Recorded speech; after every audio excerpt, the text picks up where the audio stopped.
Father of the Bride movie.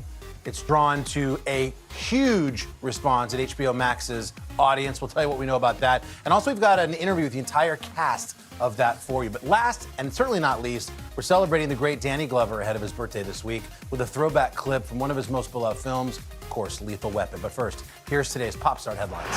First up, we teased it earlier, Bruce Springsteen. You've heard of Boss Baby. Well, how about Boss Grandpa? It's a new era of glory days for the rock and roll icon, thanks to the addition of his very first grandchild. Bruce's son, Sam Springsteen, his partner, recently gave birth to a little Lily Harper Springsteen. And over the weekend, Bruce's wife, Patty, shared a few snaps of the beautiful baby girl and the new parents on social media. And this morning, we are sending a huge congratulations out to the Springsteens. Amen. That is awesome. From one Bruce to another. Next up, we're talking about Bruce Willis in honor of Die Hard's anniversary this week. The action movie star is remembering this famous scene. Awesome. I promise I will never even think about going up in a tall building again. Oh, God, please don't let me die.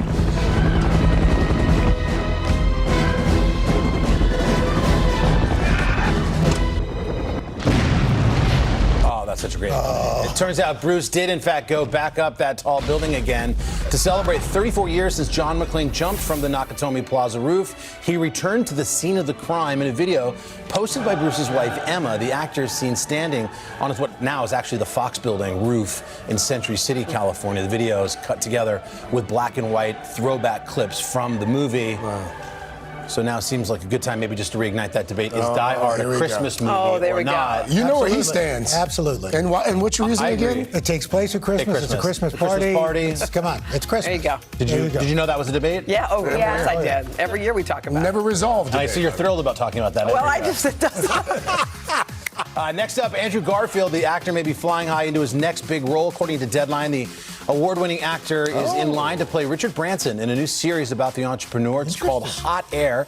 It comes from Deadpool 2 director David Leitch and is based on the book Dirty Tricks. It's a 6-episode miniseries set to tell the story of the famous billionaire behind Virgin Airways. And for Andrew Garfield, things are looking good in the world of TV as well, because just last week, the Spider-Man actor was nominated for his first Emmy, thanks to his part in FX's Under the Banner of Heaven. No word yet on when production for the Branson project is scheduled to kick off. And here's a few more headlines for you. It is Popstar Plus, after all. There's nothing we love seeing more than Ryan Reynolds and his lovely wife, Blake Lively, troll each other on the internet. And in his latest ad for Mint Mobile, the Deadpool star is doing just that. Take a look.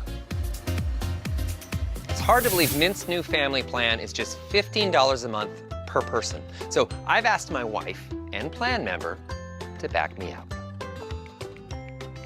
You're not my wife. No, I just stand in for her on set during the boring stuff. The boring stuff. I'm literally revolutionizing the category. Yeah, she owes me huge for this one. Can you please let her know I'm upset? Really? No. Naturally, Blake was quick to respond. The actress joked, "Darling, if you charged more, you could afford me." And then followed that up with, "My love, feel free to revolutionize the couch when you sleep on it tonight." All right, those guys are great. Finally, John Mulaney on Saturday, the Chicago native, took the mic at Wrigley Field, but instead of doing a stand-up set, Mulaney got to lead the Cubs crowd in that famous 7th-inning stretch. Take a look.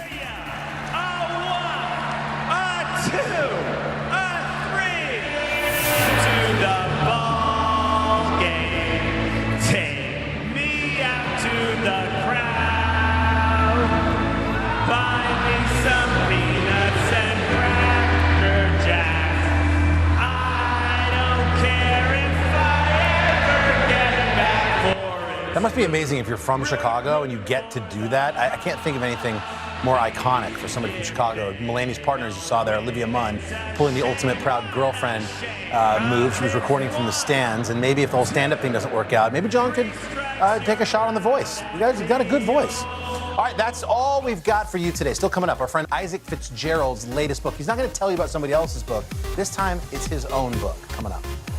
Welcome back to Today. We've got a lot to celebrate on this Wednesday morning. It's good to have you along with us. You don't know when your moment's coming, but when it does, you take it. Everybody's good, and that's it.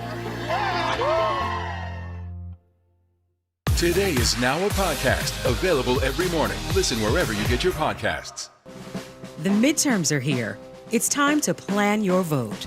We'll provide everything you need to know to successfully cast your ballot. Just select any state you want to learn about for the primary or general election, and you'll instantly get voting rules, see the next big deadline, and learn how to take action for your plan.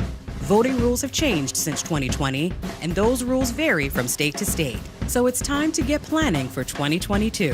Visit NBCNews.com/planyourvote today. To cover the news, you have to be in it. This is how so many towns and cities are protecting themselves. They're pushing the gates open. Was there a school officer on campus? That's what we've been told. No. Top Story with Tom Yamas. Weeknights at 7 on NBC News Now. We'll meet Ukrainians who are defending their country one block at a time. When you were still in Kiev, could you hear the bombing? My name is Lester. Who's this?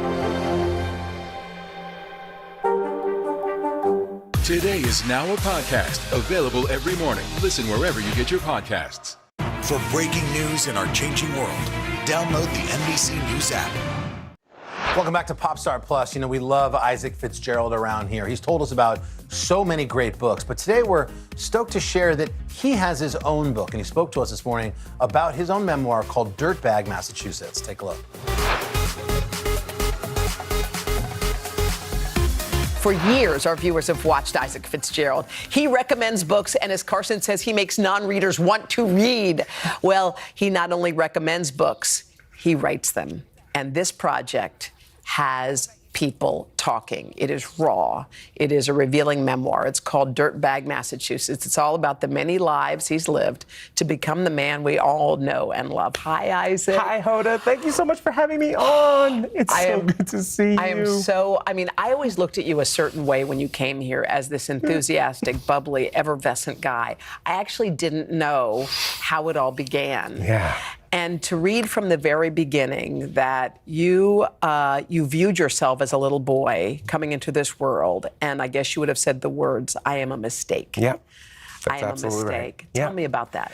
I mean, listen, when you're a child growing up in the situation that I grew up in, and the situation was my parents were married when they had me, just to different people. Yeah. And from a very early age, I viewed myself as a bomb that exploded their lives. And that was something that I carried with me for a very, very long time, which meant that I really was undervaluing myself. I really saw myself as basically a troublemaker, somebody that took these two families, their separate families, and then blew them up. And that was an incredibly hard thing to work through.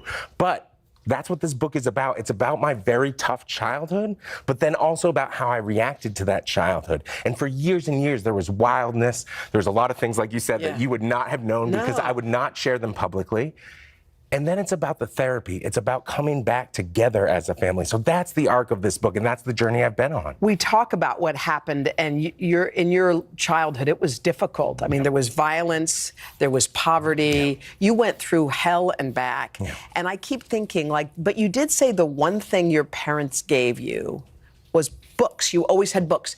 And this is an interesting question, but without books in your life, if they had not introduced those to you, who would I be talking to today? Let me tell you, this is something that I like to say, which is I think I'd still be I grew up in inner city Boston, but eventually we made our way to rural north central Massachusetts. I think I would probably still be in that town. Don't get me wrong. I think I would still have my bubbly, energetic self. I do. I really think I would have, but I think I never would have had dreams or ambitions. What books gave me was a map out of the life that I was living and towards something larger and more spectacular. And because of that gift that my parents gave me, they were struggling in so many different ways on their own. But the one thing they gave me was this love of books. And through reading, I was able to find a different life. And that just, it's something that I still treasure about them. We have a very complicated relationship, but I know that they gave me that gift. And in a way, this book is for them. To think that you went through all the things you went through as a young boy, and I was just imagining your mom reading the book. There are things about abuse. She talked about how she was contemplating an abortion. She told you that when you were 8. She slapped you on the stomach and said, if you weren't so fat, maybe I wouldn't have to keep buying you clothes. Things like that. You hand her this book. She reads it. What was the first thing she said? She wrote me a letter that I've probably been waiting for my entire life without even knowing. And the first thing she said was, "I'm sorry." And that was incredible. to just receive that was so incredible. Because this book for me, I didn't want it to be a tidy ending. And I'm not going to give away too much here, but it's an ongoing conversation. And so to hand it to her, have her actually take the time to read it, which she didn't have to do, and I told her that. But she took the time to read it, take it in, to write me a letter that said, I'm sorry. And then the next line was even more freeing in a way. What she said was, I had no idea you were carrying this. I had no idea you were carrying this. And that's when you realize, as a child, those years were most of my life. It felt so difficult and so hard because it was everything. Those years for her were a hard section of her already long life. That was your whole life. That was my whole life, and it was just her, that section. So I think for her, she then did see me become this bubbly, effervescent, to use your words, person. So she was like, okay, he's gotten through it. And for her to say, I had no idea you were carrying this, I'm so sorry, just meant the world to me. This book, Isaac, has everything. You seem to be searching for your way home, and just in the last few seconds, we have. Yeah. Did you find your way? 100%. That is what this book is about. Is it about a family that explodes apart, but then in a very different shape, but a still beautiful shape, comes back together? Can I tell you, if you pick up this book, and you should, Dirtbag, Massachusetts, you will not put it down. Isaac, I thought I knew you, and now I really know you. Thank you so much. He's a really incredible guy, and that seems like an amazing story. Huge thanks to Isaac for the sneak peek. He signed a copy for me, too. I can't wait to read it. All right, up next, how Chloe Fineman channeled Martin Short in the new Father of the Bride remake. Today is now a podcast, available every morning. Listen wherever you get your podcasts. The midterms are here. It's time to plan your vote. We'll provide everything you need to know to successfully cast your ballot. Just select any state you want to learn about for the primary or general election, and you'll instantly get voting rules, see the next big deadline, and learn how to take action for your plan. Voting rules have changed since 2020, and those rules vary from state to state. So it's time to get planning for 2022. Visit NBCnews.com/plan your vote today. Today is now a podcast, available every morning. Listen wherever you get your podcasts. Welcome back to Today. We got a lot to celebrate on this Wednesday morning. It's good to have you along with us. You don't know when your moment's coming, but when it does, you take it. Everybody's good, and that's it. Hallie Jackson Now. Weekdays at 5 on NBC News Now.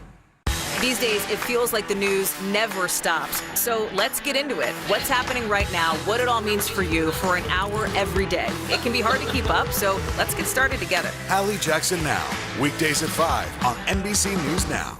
Welcome back to Today. We got a lot to celebrate on this Wednesday morning. It's good to have you along with us. You don't know when your moment's coming, but when it does, you take it.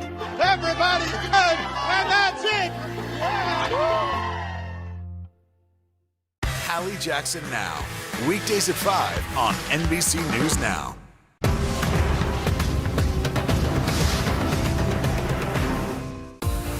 It's a can't-miss summer on Today.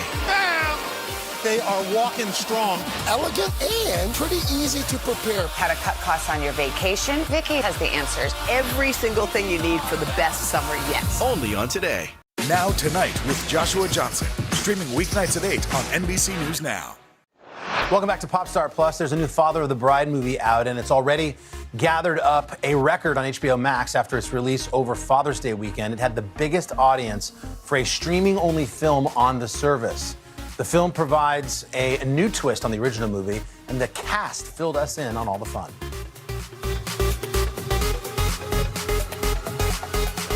I would describe this version of Father of the Bride as a remake, but it's not exactly like the two other versions of this. And it's the first time I've seen a Hollywood movie with two different cultures, a Mexican and a Cuban American wedding. That's what sets this movie apart. It's very authentic to both cultures. It's very specific, while at the same time being very universally themed, very relatable for everyone. It's fun. It's such a fun movie. I really think that it stands on its own really well. You don't have to have watched the other Father of the Brides to really understand it. I have something to say. I'm engaged! Wow. Congratulations, baby! And I propose. Wow. You propose? You propose? Yes. You proposed to him. He didn't propose to you. Can you do that?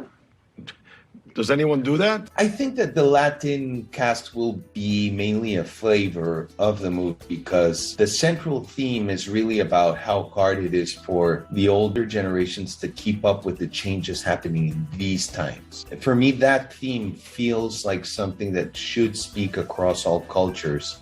And I kind of hope that most people, regardless of what ethnicity or race they're from, they can say like, yeah, that's my dad. And hopefully people with opposing points of views can still sit together and break bread and enjoy. 2 lawyers out of college working for a nonprofit are going to pay for the wedding. Billy. I'm the father of the bride, and I would be paying for the wedding, and I'm going to be walking my daughter down the aisle. Andy Garcia and Gloria Estefan are like Miami royalties, and they're the best of friends.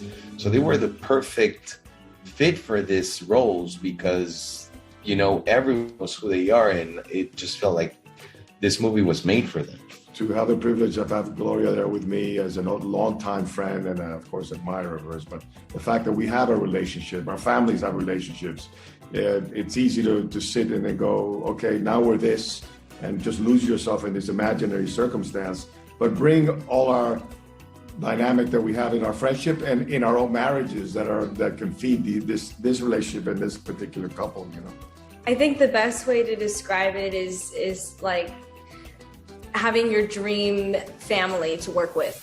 I did channel Martin Short's frankness in the sense of there's like a looseness and a hilariousness and a freedom to Martin Short as a performer, and especially in this movie. And I think obviously this is a very modern interpretation of what a wedding planner is. But yeah, I think that I was inspired by Martin Short in the sense of like bringing a lot of improv and just kind of like riffing a lot on set and having the freedom to do that. And a lot of that made it into the movie, which I was like, whoa, okay.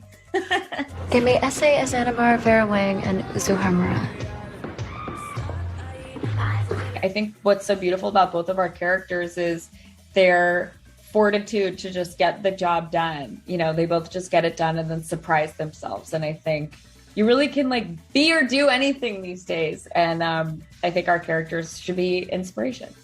Yeah, I think, especially when it comes to personal life, like with family and stuff, I think it's okay to really solidify yourself as the outsider and embrace it and not be scared to go your own way. Everyone, I think culturally, universally, we're all incredibly different, both as humans and even as cultures, but we are surprisingly the same. And we all want the same things. So yes, it's a story about 2 Latin American families sort of clashing and then coming together, but it's still so universal. I think everybody will be able to relate with a character or will be able to relate with different situations.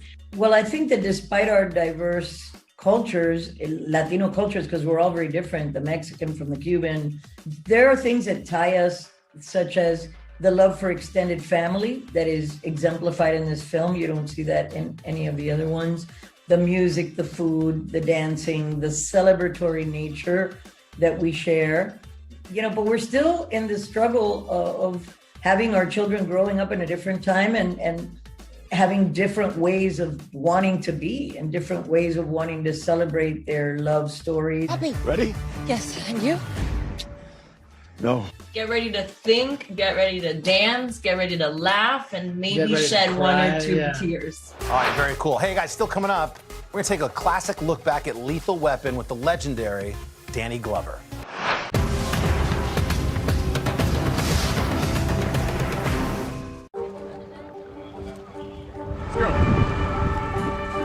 This is a critical choke point for this fire.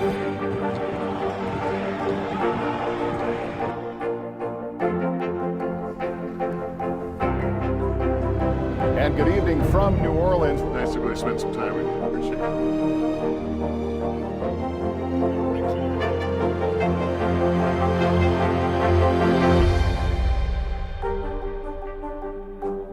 Hallie Jackson Now. Weekdays at 5 on NBC News Now. Top Story with Tom Llamas. Weeknights at 7 on NBC News Now. For breaking news in our changing world, download the NBC News app.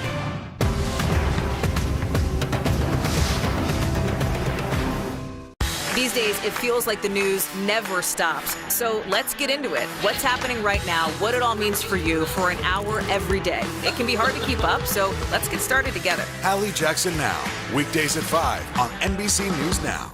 Hallie Jackson Now, weekdays at 5 on NBC News Now. It's a can't-miss summer on Today. They are walking strong, elegant, and pretty easy to prepare. How to cut costs on your vacation? Vicky has the answers. Every single thing you need for the best summer yet. Only on Today. Welcome back. We are thinking of Danny Glover as he comes up on his 76th birthday. Of course, you have to remember, maybe you're too young, but the buddy cop film Lethal Weapon came out in 1987. This year marked 35 years since its release. So we thought it'd be fun to do a little throwback now to when Danny came to visit us here and talked all about playing homicide detective Robert Murtaugh.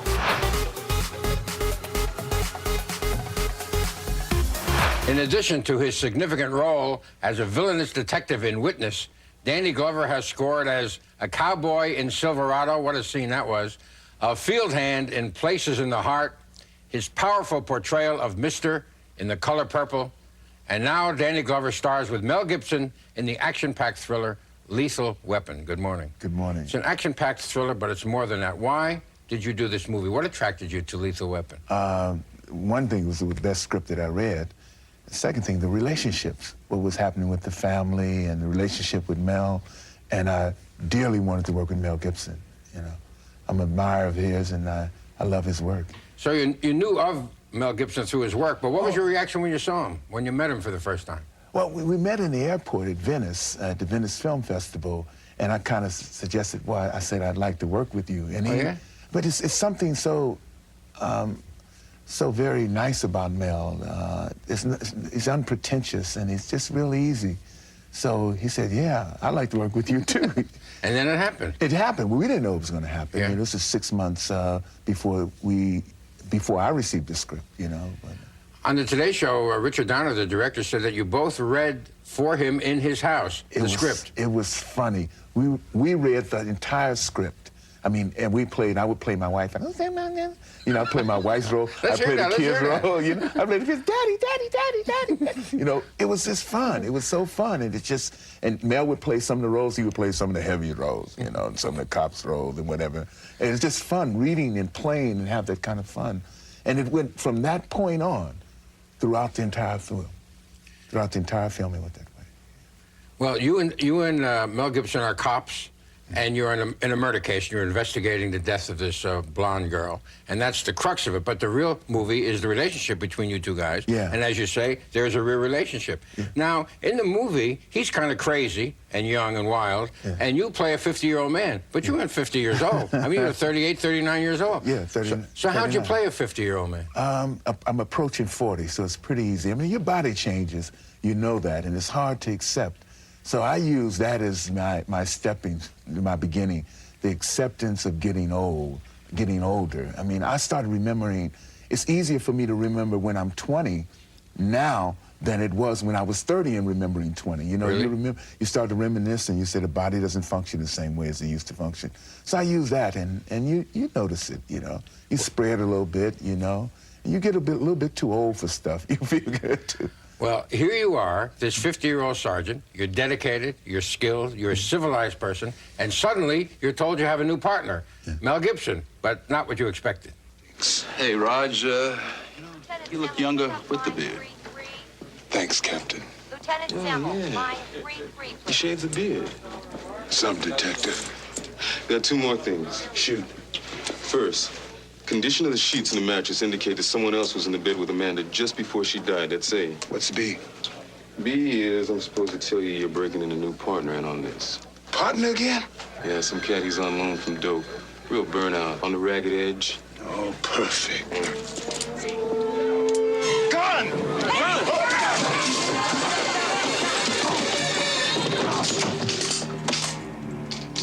Raj, meet your new partner. Too old for this. That's a recurring line in the movie. You keep saying, I'm too old for this, as you have to do these crazy stunts. Did you have to get in physical shape to do this movie? Yes. Learn how to shoot a gun? Yeah, learn how to shoot a gun. We spent almost 2 months working daily with a trainer. And I mean, there's one thing about using a gun. You can pick up a gun, but there's something else attached to that use of the gun. There's an attitude that you have to have. So we did everything, man. We started out doing half loads and then full loads. We would come in and take a house, and it was real. I mean, it was a real challenge. It was real tense in a sense too. 8 years ago, you were driving a yellow cab in San Francisco. 9 years ago. 8 years ago, right now, I was driving a yellow cab in San Francisco. How long ago does it seem? Does it seem longer than 8 years ago? Is it a different world, a different life? What's happened? Well, I don't think my life has changed considerably. That's why you still wear the coin thing on your belt? I was a hell of a cab driver. Were you? I was some kind of cab driver. What makes a good cab driver? I mean, persistence. It's the same. It's not unlike acting. I mean, you just say, I'm going to make this, I'm going to do this, and you just push. And I would get up at 4 in the morning, start at 4, work to 2, and sometimes I would have an audition out in Los Angeles, and flights then were like $15, and I would fly down to Los Angeles, fly back. It was just crazy, but I was acting. I was doing what I wanted to do, supposed to do, plus I was paying the rent. Let me ask you a question about a different movie that you were in that caused a lot of discussion in the country, and that is the role of Mr. in The Color Purple. Looking back on that movie now, are you glad you made the movie? Do you think that you were in any way misunderstood in that movie? Absolutely glad. I wouldn't change one thing that I did with that movie. And all along, throughout that dispute, throughout all the discussion and discourse, I felt the same thing. When I read the book, which I loved dearly, I thought and felt that Alice Walker loved black men, that her book was a contribution out of love. And I still feel the same way I felt in 1982, at the end of 1982 when I read the book, and I feel right now at the beginning of 1987 about it. Danny Glover, I wanted to meet you for a long time. You're a really good actor, and I hope your career continues to rise and rise and rise. Thank you. Congratulations on Lethal Weapon. Thank you very much. All that and Danny Glover would go on to star in 4 more Lethal Weapon films. That was a fun throwback there. An early happy birthday goes out to you, Mr. Glover. All right, that's going to do it for Pop Start Plus today. Another fine edition. We'll be back tomorrow. Hope you can join us. Until then, have a great day. Welcome to Today All Day. All day? Today, all day. All day. This is a long way of asking who's your favorite character you've ever played? The unicorn. The unicorn. You gotta have the unicorn. What is she right there? That's why you're saying all these nice things? Yeah, she gave me the look. Sorry to disturb your day. Everyone's mad at you, Willie. Better make this fast. I don't want the wrath of Luna. When I see you, I always think, I wonder what his quote would be. Give us 6 minutes and we'll ask as many questions as we can. Welcome to Cold Cuts. Cold Cut. Cold Cut. My buddy Cal cooking with me. Dads don't babysit. It's called parenting. What was the first book you remember loving? Heart Smart Today with simple exercises to strengthen your heart. Make the most of your beach days. It's all about the tracksuit now. How good do they look? I now pronounce you husband and wife. Kiss the bride. This morning, a story of people helping people. You've received tons of letters from people who have been inspired. Let's do the weather out. Okay. All you gotta do is say, it's cold, it's warm, it's raining, it's snowing. That's it. One of our most favorite franchises ever, Ambush Makeovers. Okay. Look at it. It doesn't look so good. No, it doesn't look good. Will you judge us in a cook-off? I will, and Okay. you guys will definitely win something. Today, all day. All day? All day. Welcome to Today All Day.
I'm nuts for doing this. Yeah, this is nuts. Hey, but taking on a challenge is a lot like riding a horse, isn't it? If you're comfortable while you're doing it, probably doing it wrong. Ain't that the truth? The wise words of Ted Lasso, the wise man Carson returns. You know, we all love Ted Lasso, and one of the reasons is he's just always so optimistic. And there's a reason that all of us should be channeling our inner Ted Lasso, because there's a new study out, guys, that basically says if you're optimistic, if you see the world with a glass half full, you actually live longer, an extra 4 years, in fact. Yeah, this was it was a study, it was a women's health study, so this has to do with women. I'm assuming it applies to men as well. And they followed a large group of women over a long period of time. Most optimistic, nearly 160,000 women were involved in the study. They had a 10% greater chance of living beyond 90. Wow. You know what? I'd like to put an exhibit up. Her name is Sammy Cotby, Hoda's mother. She's 86 years old. Yeah, the most positive, beautiful, full of life, does everything. Hoda's that way, where have you seen that before? It's funny about her. But it's true. We go to the beach and it's cloudy. She'll go, oh my, I think I see some sun. We don't see it. No, it's coming. But I think she has that thing of fixing your gaze on the beautiful thing instead of the trash in the road. Yes. She's done it since we're kids. How do you do that? I think it's like what she chooses to what would you choose to look at in this moment? Is it hot in the studio? Is it beautiful? Am I sitting next to a wonderful person and a great table? Or am I thinking to myself, oh, it's raining outside? Well, you know, the other thing is it probably makes you live longer. Yeah. But even if it didn't, it makes your today better. Yeah, that's true. You know? You make the people around you feel better. Yes. Some very hopeful news for the tens of thousands of Americans who are diagnosed every year with rectal cancer. It's one of the most lethal kinds. Well, in a new study, an immunotherapy drug delivered unheard of results. Every single patient involved in this trial seemingly cured. Yeah, that headline just grabbed us. NBC medical contributor Dr. Natalie Azar joins us with what we need to know. Dr. Azar, when I saw this headline, I was like, this is a miracle. This is what we've been waiting for. It's a small group, just 12 people, but what does this particular study tell you? I know, Hoda. I'm so happy to be reporting this morning. So this was immunotherapy that is used in what's called locally advanced rectal cancer. So that's stage 2 or stage 3. That means it's gone to the lymph nodes, but it hasn't metastasized. And the standard of care for this kind of cancer usually involves chemotherapy, radiation, and then surgery, which, as you can imagine, leaves people with significant disability. And only about 25% of those folks will have a clinical remission. With this immunotherapy, the patients that they study, they want to enroll 30, they've enrolled 16, we have data on 12. All 12 of them experienced a complete clinical remission after 6 months. It's astonishing. I know, and it's like, you know, you almost want to say that again, because yes, it's a small number, but that's 100%. Yeah. And you know, the researchers involved in this trial have said, what makes this so different? Because not all immunotherapy is this dramatically successful. Is there something about the gut microbiome? Like, you know, they're sort of speculating as to why. But nonetheless, this is what happened. It's important to note that immunotherapy, of course, does not work for every person with rectal cancer. Only about 5 to 10% of people with rectal cancer have that right mutation that this particular drug targeted. But nonetheless, for the folks who experience this kind of, treatment response, it is life-changing. I mean, a lot of folks are watching and listening and wondering, what could this mean for other types of cancer, other treatments? And so this is what is so special and unique about immunotherapy, is that it's not specific to an organ. It's specific to this mutation that multiple different cancers actually have. So it was used in rectal cancer, but it's being studied in a variety of other cancers. I think we have a graphic for our viewers. It can be used in gastrointestinal cancers, endometrial cancer, breast, prostate, bladder, thyroid, and these researchers are also enrolling folks with early pancreatic cancer, which we know, of course, is traditionally very challenging to treat. We know you're going to keep your eye on this one, It's a Dr. big one. Azar. Good news. These days, it feels like the news never stops. So let's get into it. What's happening right now, what it all means for you for an hour every day. It can be hard to keep up, so let's get started together. Hallie Jackson Now, weekdays at 5 on NBC News Now. The midterms are here. It's time to plan your vote. We'll provide everything you need to know to successfully cast your ballot. Just select any state you want to learn about for the primary or general election, and you'll instantly get voting rules, see the next big deadline, and learn how to take action for your plan. Voting rules have changed since 2020, and those rules vary from state to state. So it's time to get planning for 2022. Visit NBCnews.com/planyourvote today. The day's biggest political stories with trusted insight now and expert analysis now. A daily look at the politics behind the headlines. Meet the Press Now, streaming weekdays at 4 p.m. on NBC News Now. These days, it feels like the news never stops. So let's get into it. What's happening right now, what it all means for you for an hour every day. It can be hard to keep up, so let's get started together. Hallie Jackson Now, weekdays at 5 on NBC News Now. To cover the news, you have to be in it. This is how so many towns and cities are protecting themselves. They're pushing the gates open. Was there a school officer on campus? That's what we've been told. No. Top Story with Tom Llamas, weeknights at 7 on NBC News Now. I had an accident when I worked for MTV in 1997, one of my first years there. My back pain began when I was 24 years old on the road with MTV in Aspen, Colorado, when I injured my back in a snowmobile accident. I was on a snowmobile being shuttled down by ski patrol, and we got into like an accident, one of those really scary moments. I suffered a T12 compression fracture, which in the world of back injuries is actually not that bad. The doctor said, this is gonna be about, and I'll never forget, he goes, pain management, which would be a term that I'd have to come to learn about for the next 25 years. My back pain impacted my mental health, really all aspects of my life, including my workouts at Tiger Schulman's with my trainer and life coach, Sensei George. One of the things I gotta commend you for is your spirit and the way you push yourself regardless of what you feel throughout the day. It gets frustrating when I have to modify so much because of my lower back. We'll do all types of different exercises to strengthen your back, but at the same time, with the injury, you're still limited. Once you get that procedure, I think it's gonna be a brand new you and a lot more sunshine to your days too. The pain was there, I dealt with the pain, but it didn't really slow me down until later.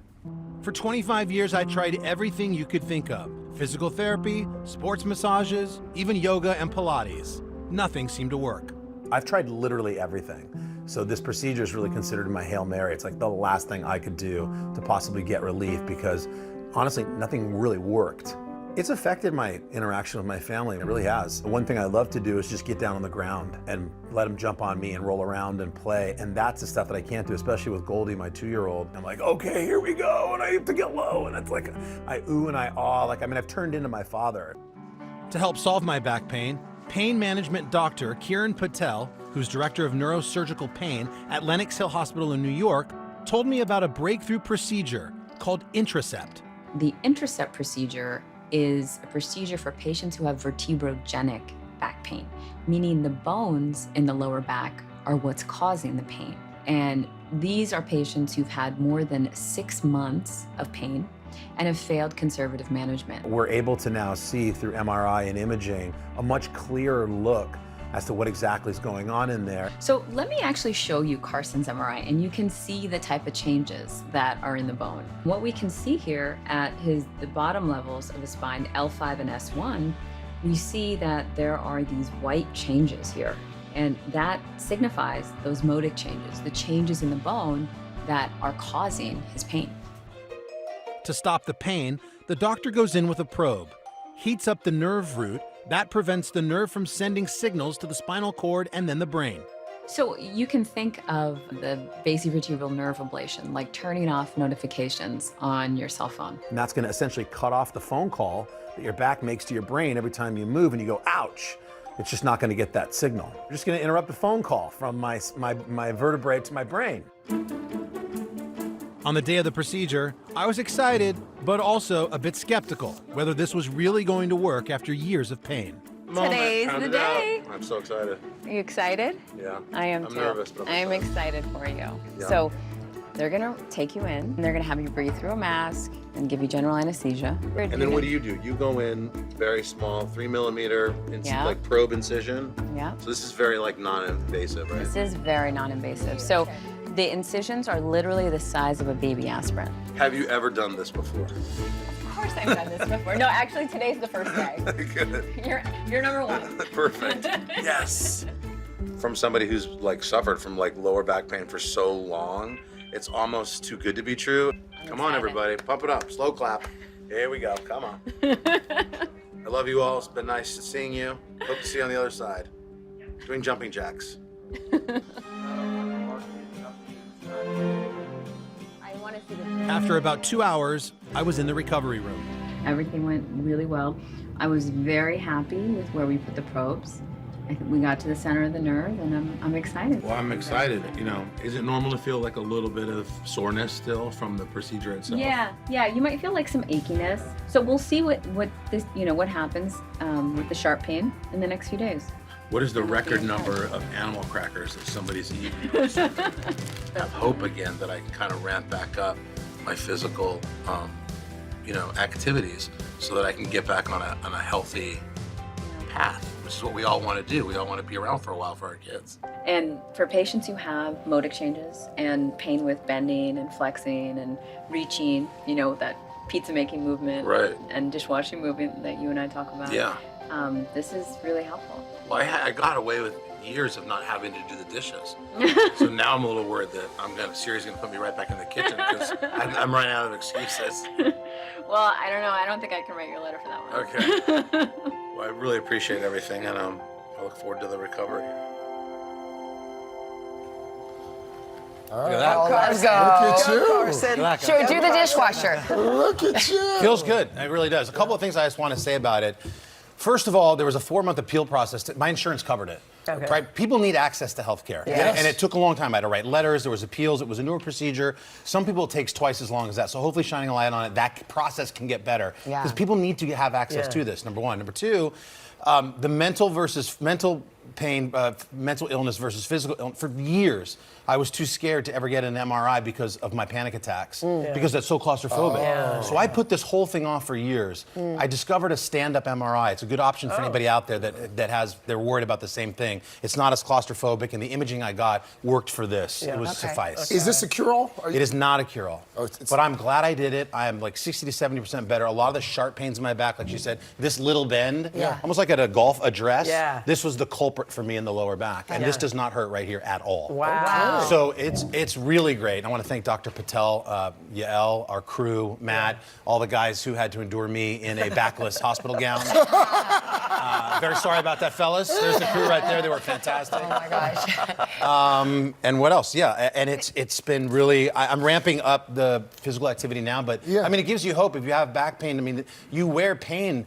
You don't even realize you're wearing it anymore, constantly groaning and. Well, by the way, you mentioned the mental aspect too. It's like when you're in pain, that also you is teeter on depressing. depression. Yes, absolutely. But you know what? Last night we had a barbecue with my family and friends, and my kids came over to me and said, "Dad, will you play running bases with us?" Which for years I have not done. And I looked at him. I said, "You damn right I will." And you beat him. And I got out you there smoked and I him. just sat there and just threw them all out. Wow. And that's what it's about. Yes. It's not about anything else to me. that and dishes, just doing dishes. No, not the dishes. Funny thing, I still can't do the dishes. It's weird. Different set of muscles. Live from Ukraine, from Uvalde, Texas, from Mayfield, Kentucky. To cover the news, you have to be in it. This is how so many towns and cities are protecting themselves. You can actually see they're pushing the gates open. Was there a school officer on campus? That's what we've been told. No. Do you remember any tornado as bad as this one? You look at this and you're thinking, we're not going to have power for weeks, if not months. Exactly. Every night, it's your news playlist. Top Story with Tom Llamas. Weeknights at 7 on NBC News Now. Welcome back to Today. We got a lot to celebrate on this Wednesday morning. It's good to have you along with us. You don't know when your moment's coming, but when it does, you take it. Everybody's good, and that's it.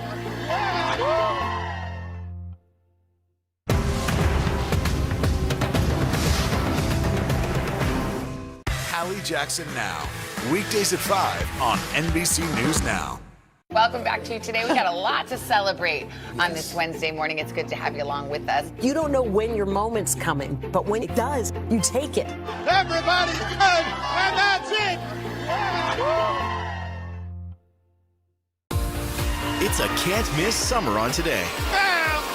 They are walking strong, elegant, and pretty easy to prepare. How to cut costs on your vacation? Vicky has the answers. Every single thing you need for the best summer yet. Only on Today. For breaking news in our changing world, download the NBC News app. Now Tonight with Joshua Johnson. Streaming weeknights at 8 on NBC News Now. It's a can't-miss summer on Today. They are walking strong. Elegant and pretty easy to prepare. How to cut costs on your vacation? Vicky has the answers. Every single thing you need for the best summer yet. Only on Today. Top Story with Tom Llamas. Weeknights at 7 on NBC News Now. For breaking news in our changing world, download the NBC News app. Just 98 days after the birth of her son last March, Kate Sipple had a sudden and shocking health scare. My whole body just hit the ground like a big lump. Almost like a paralysis? Yes, completely. She was just 37. She knew something was wrong, which is why she was surprised by the reaction she got when she met with doctors. Once you got to the hospital, what did they tell you? They pretty much told me I had conversion disorder, which is where you put stress into clinical signs. So doctors effectively said, this is all in your head? Yes. After going to 2 different doctors, she was finally able to see a neurologist who ordered an emergency MRI. And finally, the 3rd doctor, the neurologist, says, something's wrong and you need to go back immediately. Correct. To the hospital. Correct. It turns out she was having 10 to 15 minor strokes per day. The diagnosis, a rare disease known as moya moya, where at least one major artery to the brain is blocked and new blood vessels form to make up for the blockage. The name moya moya, a Japanese term for puff of smoke, which is what the disease can often look like on diagnostic scans. And they said, well, here's the medication we're going to have you on, and you'll be fine. You know, we can live with a couple TIAs here and there. TIAs meaning those mini strokes. Correct. But for Kate, that risk was still too great. Frustrated and with hope waning, Kate wrote a letter to her son, unsure if she would live to raise him. What did you say to him? I want to be there to give you so much advice and hug and kiss you every day. I am sorry I can't be. I hope this is all for nothing and I will be able to grow old and tell you all of these things in person. I love you, your mama. Took a lot of bravery. Yeah. Thinking of her baby boy and the family she loves, Kate refused to give up and reached out to the Cleveland Clinic, where experts say although her specific disease is rare, it is more common in women, and that strokes in general are more common than people think. In fact, every year, nearly 800,000 Americans suffer from a stroke, nearly 240,000 of them experiencing transient ischemic attacks, or TIAs, also known as mini strokes like Katie's, which can be harder to detect and often serve as a warning for a larger stroke to come. People and family members, they're experts on themselves. Dr. Andrew Russman was part of the team that treated Kate at the Cleveland Clinic. Weakness or numbness or speech difficulty or trouble with vision or balance, seek the stroke expertise in the emergency department when you're having those symptoms. What would have happened to Kate if she didn't get the diagnosis when she did? The fact that she didn't ignore her symptoms, that was the critical difference in preventing her from having a more disabling stroke. For Kate, the diagnosis came just in time. In November of last year, Cleveland Clinic doctors were able to do a bypass surgery, creating a new source of blood flow to her brain. She's been stroke-free ever since. Since the surgery? None. Not a single mini stroke? No. Do you feel any of the numbness or tingling or paralysis? No, not at all.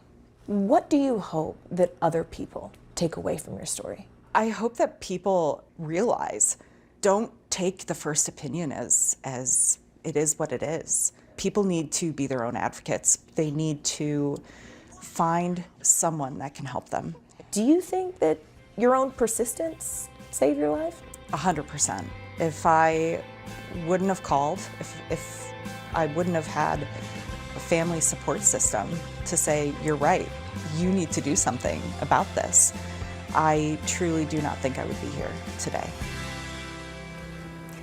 So a reminder to everyone watching, if you do think you might be experiencing signs of a stroke, experts really stress the FAST method. So F for face drooping, if one side of your face is uneven or numb and you're unable to do something as simple as smile evenly. And then there's A for arm weakness or numbness, S for speech difficulty. And if you're experiencing any of these, T means it's time to call 911. Well, it's so good that she kept going back to doctors after the first or second time. She did. But her symptoms at first first weren't so noticeable. It wasn't something that was like a big red flag, was it? And that's what's crazy. Yeah. I mean, she said the doctors just kind of didn't believe Yeah. her. They thought it was psychosomatic. Yeah. But instead, she says you really have to pay attention because if you have tingling Yeah. in just one side, like your arm or your Yeah. leg, that's something to pay attention to. But also a headache that's just so severe or unrelenting. That's the type of thing that they say you should really focus on and pay attention to, and then go to your doctor and fight like Kate did. But to your point, being an advocate. Being an advocate for your own health care is But just- also trust your gut. Yes. I mean, you know your body. If you think Yes. like, but by golly, I just know there's something wrong, trust yourself. Exactly. No matter how old or young or how Yeah. unusual you may think that is for your age bracket. Good for her for telling that story. Thank you, Morgan. A new study out this morning published in the BMJ Global Health Journal reveals that more than 14% of people worldwide have or have had Lyme disease, which you can get from ticks. Over the last 20 years, researchers found the numbers have been going up, and men over the age of 50 who live in rural areas are the most at risk. NBC News medical contributor Dr. Natalie Azar joins us with more. Always a worry, especially in summertime when you're out in the woods with kids. 14%, does that strike you as a big number? It did strike us as a big number, absolutely. And I think, the way I would frame it is this. If you are unlucky enough to get bitten by a tick that's carrying the bacteria that causes Lyme, but you're fortunate enough to present with sort of very classic symptoms like a flu-like illness followed by that characteristic rash that looks like that bullseye rash, the diagnosis in that scenario is fairly easy to make, and antibiotics instituted early can definitely be quite effective. But as we were discussing before we started the segment, a lot of folks don't have that rash. Only about 3/4 of patients do. And if you don't treat early, you can develop these long, rather debilitating symptoms, joint symptoms. Yeah, I was going to say, how do you know if you have it? That's the problem. So early on, there is that characteristic Yeah. rash that we always talk about. But after that, patients can present with, central nervous system Fatigue, headache, and real actual neurologic deficits as well as heart So and how do you cardiac protect things. yourself if you're going out? Exactly. So here's sort of the rule of thumb. Know what to expect before you even go outside. You want to definitely use repellent. So that is something like an EPA registered repellent, and also treat your clothing and your gear with permethrin. I think we have a thing for folks. You want to do long sleeves, you want to wear long pants, tuck your pants into your socks, avoid those wooded, high, grassy areas, walk in the center of trails. When you come back in, shower right away, shower, wash your clothes in high heat. Really quickly before we let you get out of here, there's also some news this morning about a new drug that's been approved or about to be approved to treat alopecia. Yeah. A lot of folks deal with this. Leads to hair loss. It's called Alumiant. Alumiant, yeah. So this is really significant. About 300,000 people in this country have severe alopecia, and about a third of them would be candidates to be treated with this new drug. It's in a class of medications that's been around for actually quite a while, used to treat rheumatoid arthritis, and this one, Alumiant, actually is used to treat some patients with severe COVID-19. A word to our viewers out there, it is an immunosuppressive medicine, so your doctor definitely has to review things that you need to be monitored for and surveillance while on the medicine, but a huge boon for patients who suffer with this condition. Alumiant. Thank you, Dr. Azar. Hallie Jackson Now. Weekdays at 5 on NBC News Now. These days, it feels like the news never stops. So let's get into it. What's happening right now, what it all means for you for an hour every day. It can be hard to keep up, so let's get started together. Hallie Jackson Now. Weekdays at 5 on NBC News Now. To cover the news, you have to be in it. This is how so many towns and cities are protecting themselves. They're pushing the gates open. Was there a school officer on campus? That's what we've been told. No. Top Story with Tom Llamas. Weeknights at 7 on NBC News Now. The day's biggest political stories with trusted insight now and expert analysis now. A daily look at the politics behind the headlines. Meet the Press Now. Streaming weekdays at 4 p.m. on NBC News Now. Live from Ukraine, from Uvalde, Texas, from Mayfield, Kentucky. To cover the news, you have to be in it. This is how so many towns and cities are protecting themselves. You can actually see they're pushing the gates open. Was there a school officer on campus? That's what we've been told. No. Do you remember any tornado as bad as this one? You look at this and you're thinking, we're not going to have power for weeks, if not months. Exactly. Every night, it's your news playlist. Top Story with Tom Llamas. Weeknights at 7 on NBC News Now. Today is now a podcast, available every morning. Listen wherever you get your podcasts.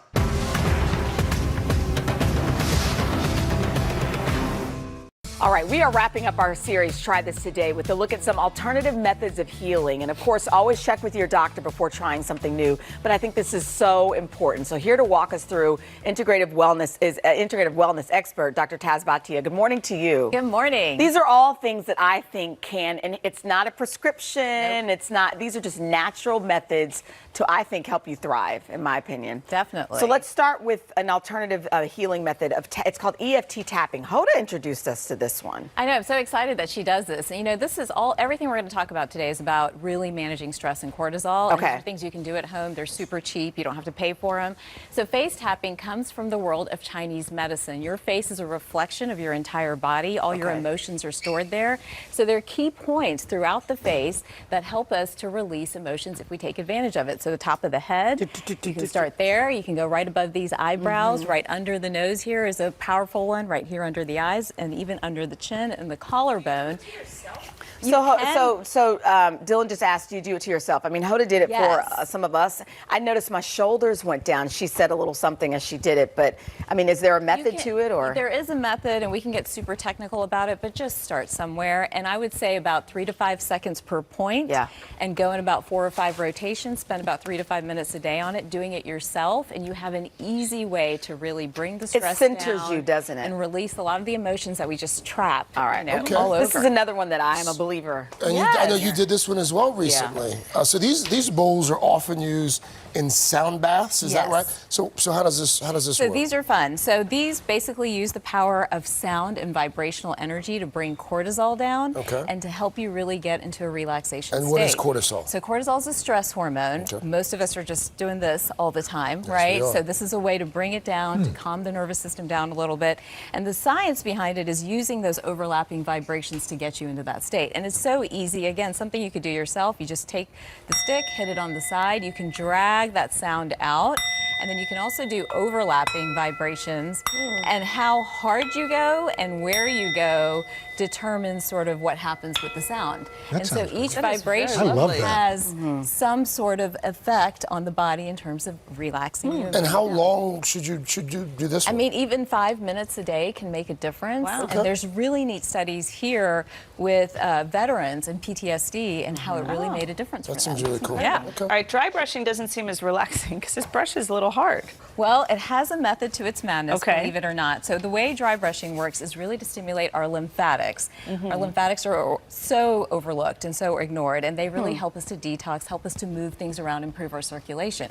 So this is simple. You want a hard bristle brush because you want to go in circular motion, and you want to go kind of up and towards the heart because that's what's improving I'm overall. exfoliating at And the you same do. time. Actually, that's one of the purposes of dry brushing is to help exfoliation, to improve circulation. There's some studies that show it breaks down cellulite too, but overall, just a great self-care sort of modality that you can use anywhere. Use it in the shower. Again, But always on the arms, or no? You can go. You can start at the bottom and go all the way wow. up and come towards the heart and come back out. So it's Okay. a full body wellness. I can see treatment. this being something that calms you down. Yeah. So Dr. Taz, I love. You've got one of these in I've your got one of these office. in Yeah, my your office. office. I've got them at home. Essential oils and vaporizers.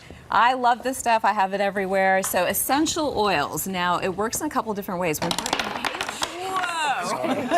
So that's not very calming, but that's okay. But when we're inhaling, Ooh, sound bath. There we go. So when we're inhaling these oils, it's actually traveling to the limbic system, which is our emotional center in the brain. So what's happening, depending on the oil we're using, we're sort of getting an emotional response. So if you use lavender, for example, which I'm smelling right now, it helps with relaxation. There are others, some of the citrus oils that are energizing, kind of get us up and going. When we use it topically, then they're absorbed through the skin and they work in a different way. So again, how easy is this, right? You can carry it around. You're having a stressful moment. A little put dab. it on your put it right behind your ears. And you're good. Inhale. I love that. And These it's expensive? pretty. No, not at all. Not at all. You can, no. and you can I get them think just they're about under at $20. most You can get them supermarkets anywhere. now. Yeah. Oh, wow. Dr. Taz, thank you so much.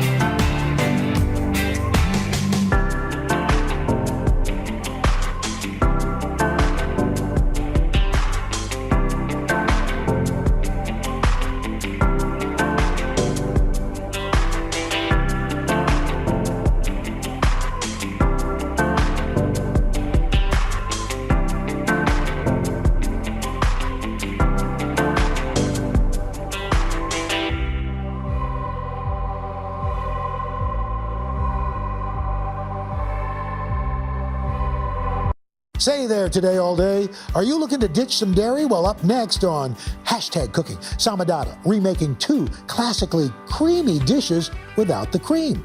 First up, she's going to make a vegan mac and cheese with a velvety sauce. Then for dessert, Sama turns overripe bananas into a luscious, dairy-free nice cream. Can you imagine if they started making like onion-scented candles? That would be such a crazy choice. I'd probably buy one.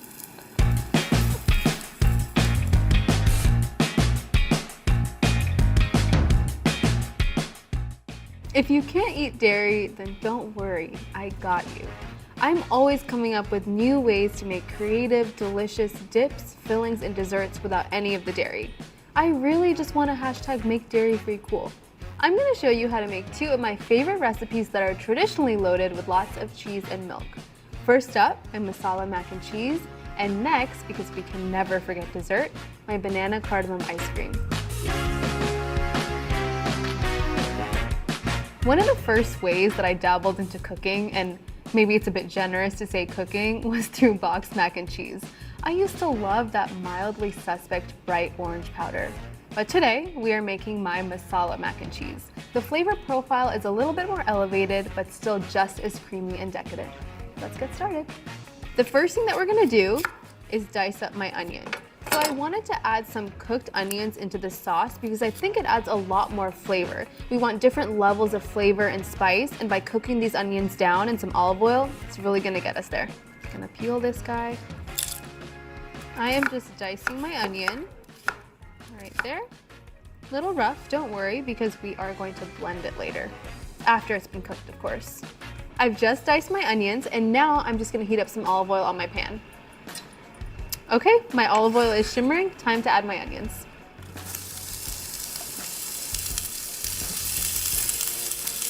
I also want to make sure I'm seasoning my onions with some salt and pepper. A little salt, and some freshly ground black pepper. Okay, these onions look delicious. They look nice and golden brown. I'm gonna turn my stove off, set these aside to cool, and get to work on my creamy sauce. Before we get going on my sauce, I have to tell you about cashews.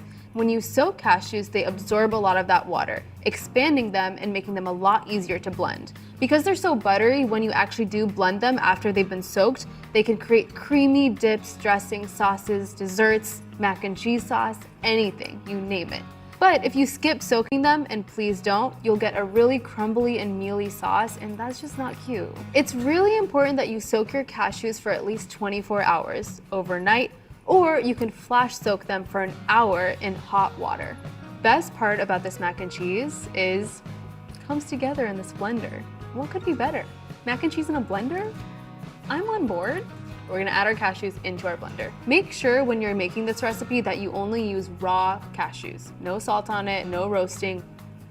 Because I want a little bit of a sweet taste and I want that nice orange color for this mac and cheese, I'm using a roasted sweet potato. I'm just gonna peel the skin off with my hands.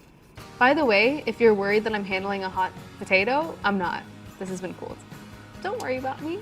I'm okay. I'm just gonna take about half of this, pop it in my blender. You thought I forgot about my onions? You were wrong. They're going straight in here. Now to get that really delicious, cheesy, savory flavor, I'm using some nutritional yeast. Nutritional yeast is a really common vegan cheese replacement. Adding this straight in my blender. It adds a bit of umami as well. Now for my spices. This is a masala mac and cheese after all. Got some cumin. Adding a bit of cayenne. Cayenne gives me that heat. I want a little bit of spice in this masala mac. I'm gonna add some turmeric. Turmeric is not only delicious, but it also adds that really gorgeous yellow color that we're chasing for this mac and cheese. And finally, we've got some garlic powder. To help everything blend together, I've got some vegetable broth. Veggie broth is also a bit better than adding something like water because it's got a little bit more flavor in there. Okay, are you ready to blend? Okay, let's do it.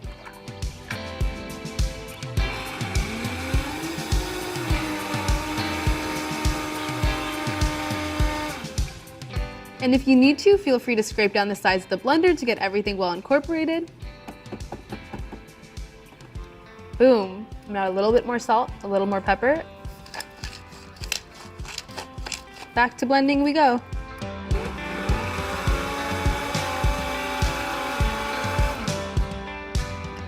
Okay, I'm really pleased to announce that my mac and cheese sauce is done.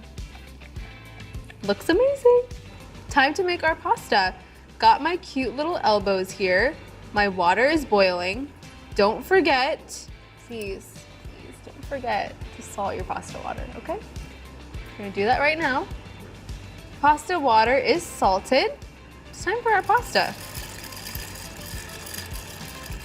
So I am using elbows here for my little cute pasta shape. I wanted to get that very iconic mac and cheese vibe, but you can totally use whatever short pasta works for you. A shell would be nice here, penne would be nice here. Okay, so I'm just gonna fish for a piece, see how we're doing on doneness.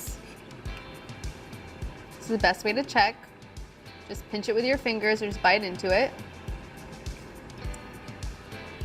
Perfect. Our pasta is ready. Time to drain. Okay, don't drop the sama. Don't drop it.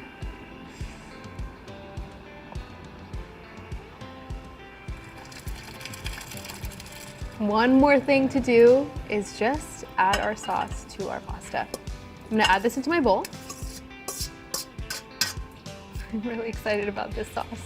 Just so you know, this makes a lot of sauce. I like a saucy mac, but you can totally reserve some for later if you want it to be a little less saucy. All right, time to plate. Sorry, I just gasped. I was just taken aback.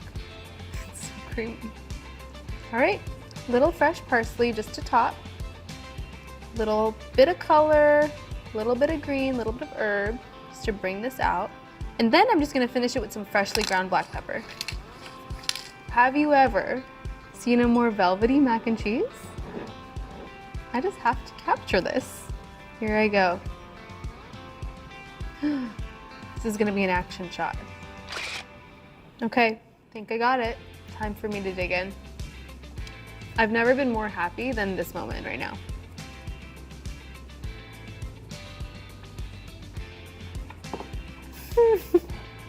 There's so much flavor going on, and it's so creamy. You would not believe there's no dairy in this. I'm not telling you to throw away your boxed mac and cheese, but I'm definitely telling you to give this a try. You will not regret it.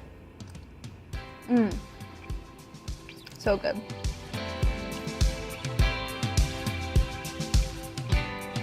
It's me, and I can never have any dinner or lunch without a little bit of dessert. So up next, I've got my banana cardamom ice cream, and you're absolutely gonna love it. I'm gonna go grab the ingredients.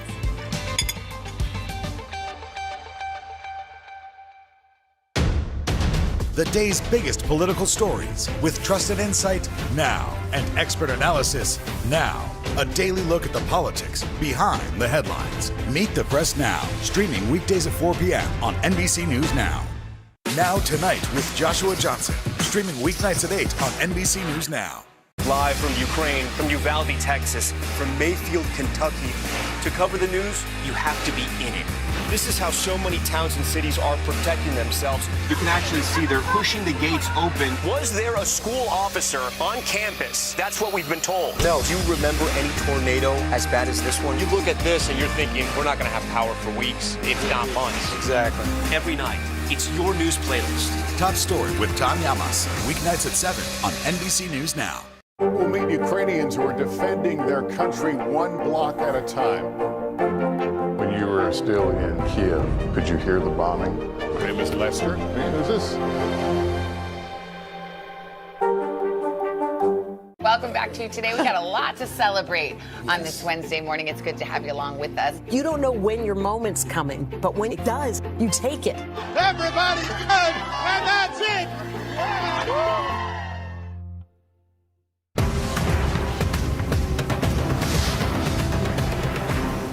Today is now a podcast, available every morning. Listen wherever you get your podcasts. If you thought that you needed an ice cream maker to make ice cream at home, then think again. My banana cardamom ice cream comes together in a blender and takes a little nice nap in the freezer to create the most luscious vegan ice cream. Let's make it. Listen closely. I hate wasting bananas. It's so sad. Ripe bananas, really spotty bananas, are perfect for so many different types of recipes, and especially this ice cream. They help create that really luscious, creamy texture without any of the dairy. I've got my frozen bananas here. I'm just gonna pop them into my blender. When I freeze bananas, I like to cut them up in little pieces just to make it easier to blend. Really important that you're using ripe frozen bananas because we're not actually gonna add any added sugar to this recipe. All the sweetness is gonna come straight from those bananas. Okay, now, I'm gonna add a little bit of creamy almond butter into my blender. Because the bananas are super sweet, I like adding a nut butter like an almond or even a peanut butter just to balance out that sweetness. I love using cardamom in this ice cream because it's got this really nice piney, fruity undertone. Really delicious. If you don't have it, don't worry, you can totally sub cinnamon instead. Now to help everything come together, I'm just gonna add a little bit of almond milk. Here's the important thing. We're not trying to go for a smoothie here, right? So we're just gonna add a little bit of milk just to get the blender going. Time to blend. Time to scrape down the sides of the blender. I'd rather scrape down the size of the blender a million times to get that really creamy, thick, almost soft serve consistency ice cream, rather than add too much almond milk and be left with a smoothie. Can we just take a moment for my blender, please? It literally does the absolute most for me. It's key when I'm creating all of my delicious dairy-free recipes.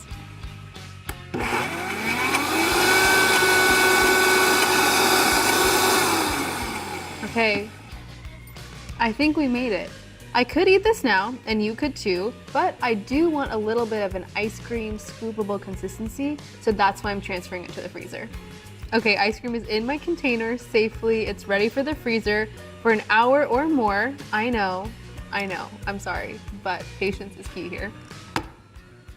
Let's do it.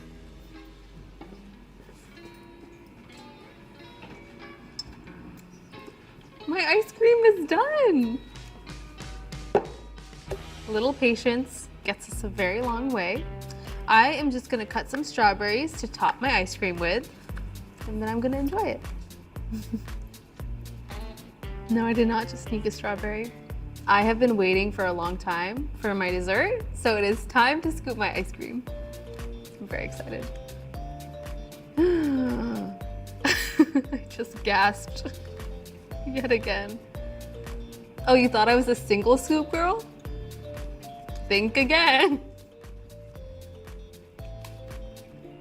Oh, you thought I was a double scoop girl?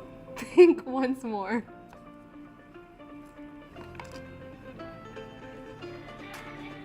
Time to top with some of my strawberries, just for some color, just for some freshness. I would say this looks too pretty to eat, but I'm for sure gonna eat it. I will take a picture though. Okay, I'm ready to taste. It is crazy that you can make something this creamy with frozen bananas. It's crazy, it's wild. The bananas are so sweet, and we've got that almond butter to balance it out, and then that cardamom brings all the flavors to life. The next time you're craving something super creamy and delicious, but you can't have dairy, look, there's options for you. These are so easy to make. I made so many of my dairy-free recipes in my blender. Easy to whip up, just as decadent, just as creamy and delicious, without the dairy. Hold me back. I am going in again. Oh, it's so good.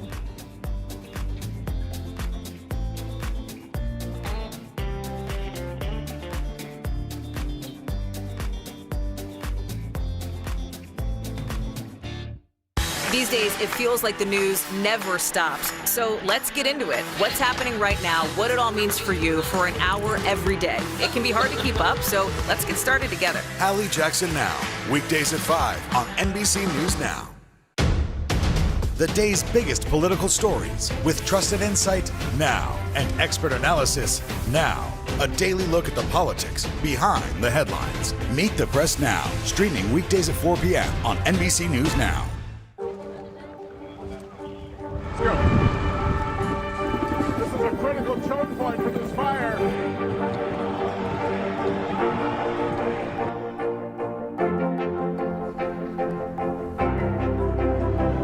Joanne, good evening from New Orleans. Nice to really spend some time with you. Appreciate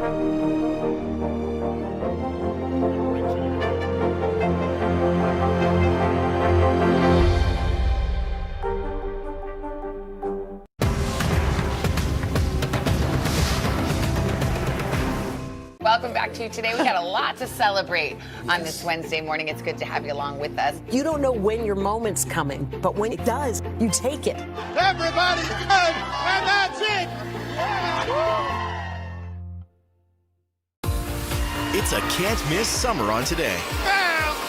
They are walking strong, elegant, and pretty easy to prepare. How to cut costs on your vacation? Vicky has the answers. Every single thing you need for the best summer yet. Only on Today. Hallie Jackson Now. Weekdays at 5 on NBC News Now. These days, it feels like the news never stops. So let's get into it. What's happening right now, what it all means for you for an hour every day. It can be hard to keep up, so let's get started together. Hallie Jackson Now. Weekdays at 5 on NBC News Now.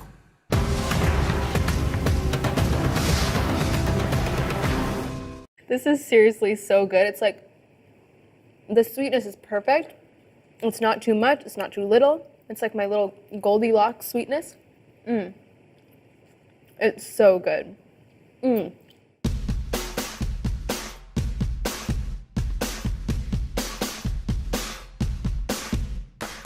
Who doesn't love a muffin? As for me, whenever I enter any bakery or cafe, my eyes go directly to the muffins. I am obsessed. Am I the hashtag muffin woman? I don't know, that's a question for another day. But I've always wanted to create my favorite bakery style muffins at home. So after a little testing, I came up with two that are always on rotation for me. First up, a blueberry muffin just sweetened with some honey, and lemon poppy seed muffin tops with a cute lemon cashew glaze. I always bake with chocolate over fruit. That's typically my MO. But I will say, I always make a little exception when it comes to a blueberry muffin. They're just my favorite staple comfort baked good. But I was thinking, why should I go to a bakery when I can make one in my own kitchen? So let's get started. I've preheated my oven to 350 degrees and I've lined my little muffin tin with these cute muffin liners. They're so cute. Now I can start on my wet ingredients. First up, I've got one egg.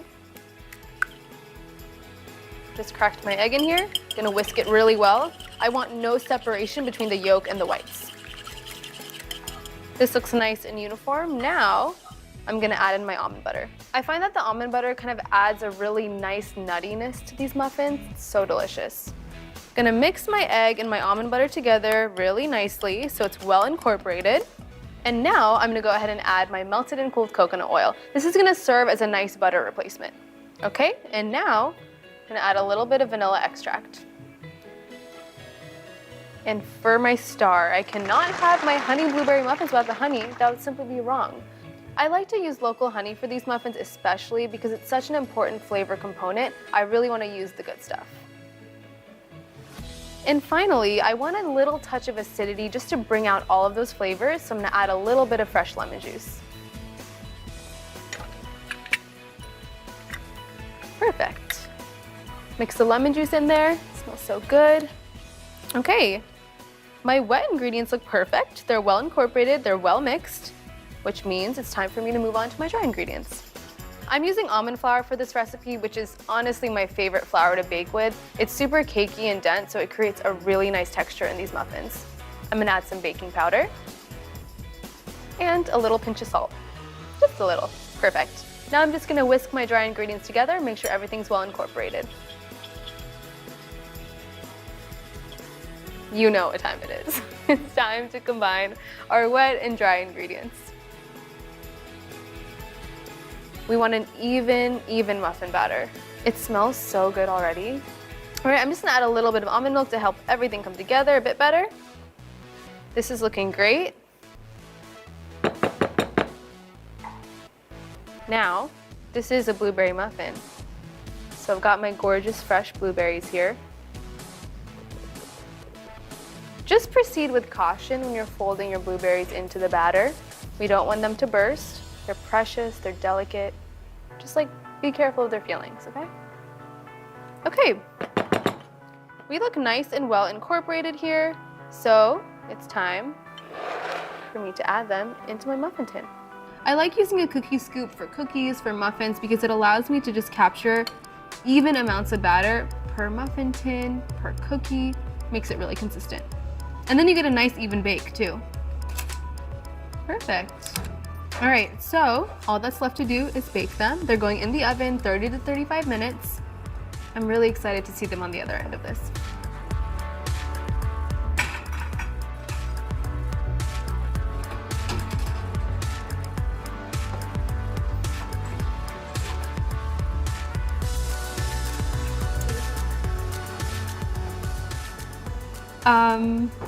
Should I open a bakery? Just wondering. They look so cute. I've let them cool for 15 minutes, which means that it's definitely time for me to eat them. Okay, let's take a look. I mean, come on. They look so good. Before I dive into these, okay, I'm gonna have to take a picture. If I'm trying to start my own bakery, I gotta have some documentation of this moment. Pretty iconic stuff, I have to say. I think it's time for me to try them. I think I've waited long enough. Here's a question. Do you bite into your muffin or do you rip a piece off? I'm gonna be dainty today and rip a little piece off. Here I go. Okay, oh, almost lost a blueberry. It's crazy how well the blueberries and the honey go together. It's so good.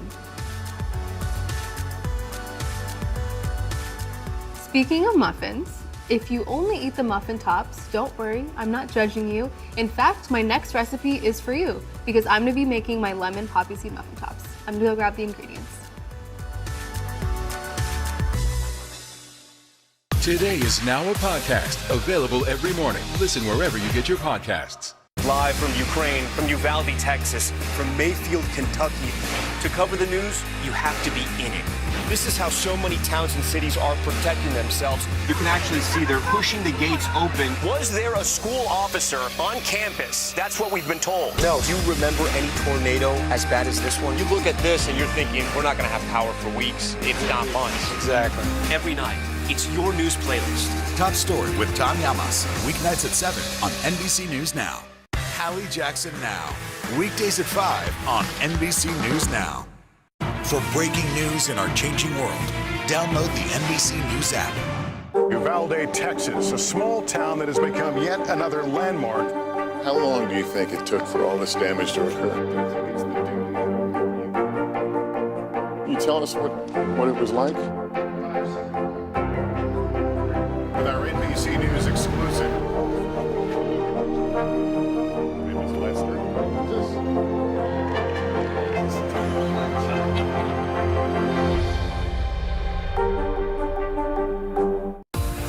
It's a can't-miss summer on Today. They are walking strong. Elegant and pretty easy to prepare. How to cut costs on your vacation? Vicky has the answers. Every single thing you need for the best summer yet. Only on Today. You and I both know that we are kind of only here for the muffin tops, or at least that's my favorite part of the muffin. So for my next recipe, I thought I would whip up a lemon poppy seed muffin top with a lemon cashew glaze to satisfy all of you muffin top lovers out there. And I know you're out there.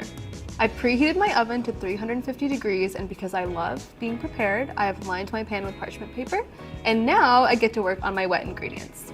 All right, I'm gonna crack 2 eggs. Now I'm gonna add in my melted and cooled coconut oil.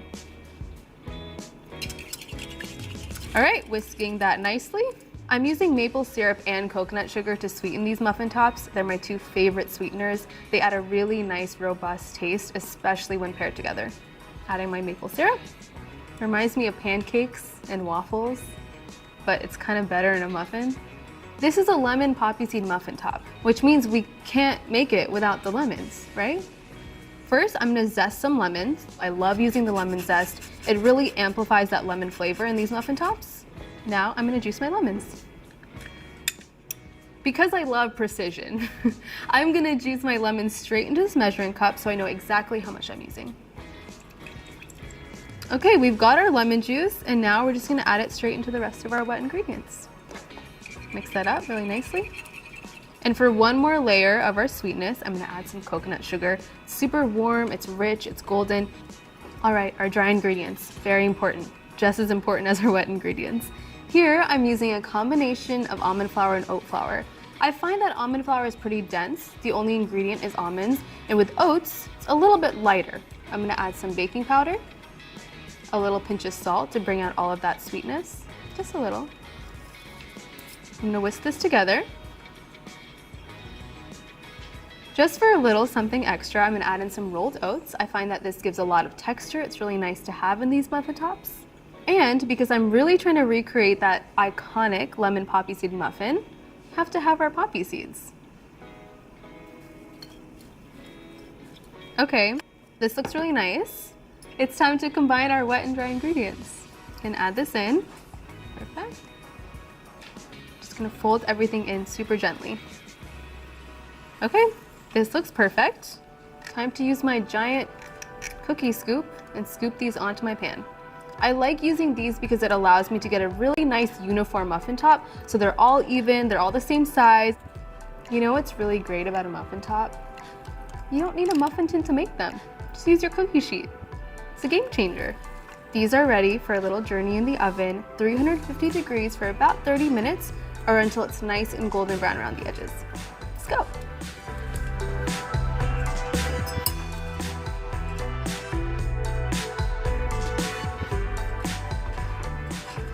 I've let my muffins cool for about 20 minutes, and you know what they need. You know what they're ready for? A little glaze. I'm gonna just preface this for you. I just want to tell you that this glaze is kind of like a cross between a glaze and a frosting. So I do tend to call it a glossing. And I know I made that word up, and I'm honestly pretty proud of myself for it. So let's make our glossing. To make this really creamy, delicious glaze slash frosting, aka glossing, we are going to be using some cashews. I've soaked these cashews, and when you soak them, it actually allows them to absorb that liquid and become really nice and tender and plump. This is gonna be the perfect thing to just blitz up in our blender because it's gonna be really luscious and smooth. I drained the water from my soaked cashews, and I'm just gonna pop them in my blender. To complement that gorgeous lemon flavor in our lemon poppy seed muffin tops, I'm going to add some lemon juice into my blender, into my glossing. Now, to sweeten this up, I'm going to add some maple syrup. Time for a little oat milk. Finally, to bring out all of those flavors, balance everything out, a little pinch of salt. Now I'm just going to blend this up.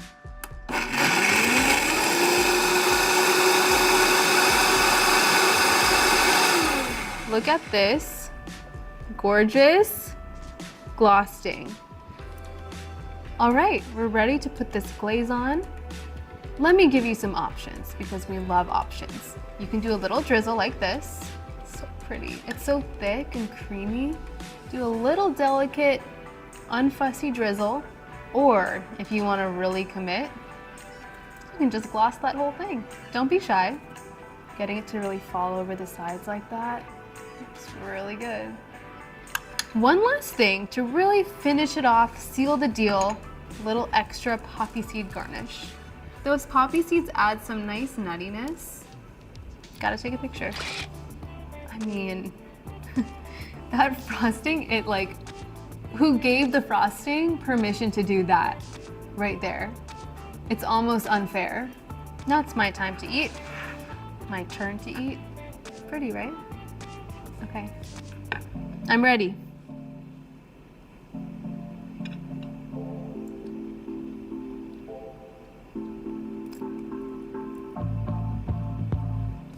You know what's the worst thing in a lemon baked good? Not enough lemon. This is so tart, perfectly sweet. I have no rules for myself.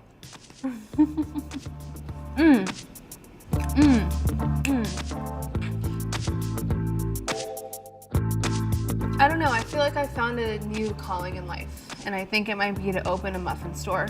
We'll have plenty of muffin tops, plenty of regular muffins. I hope this inspired you to make muffins at home. I mean, this is so easy to make. The frosting slash glossing, also very easy. I just hope you never go without a muffin again in your own home.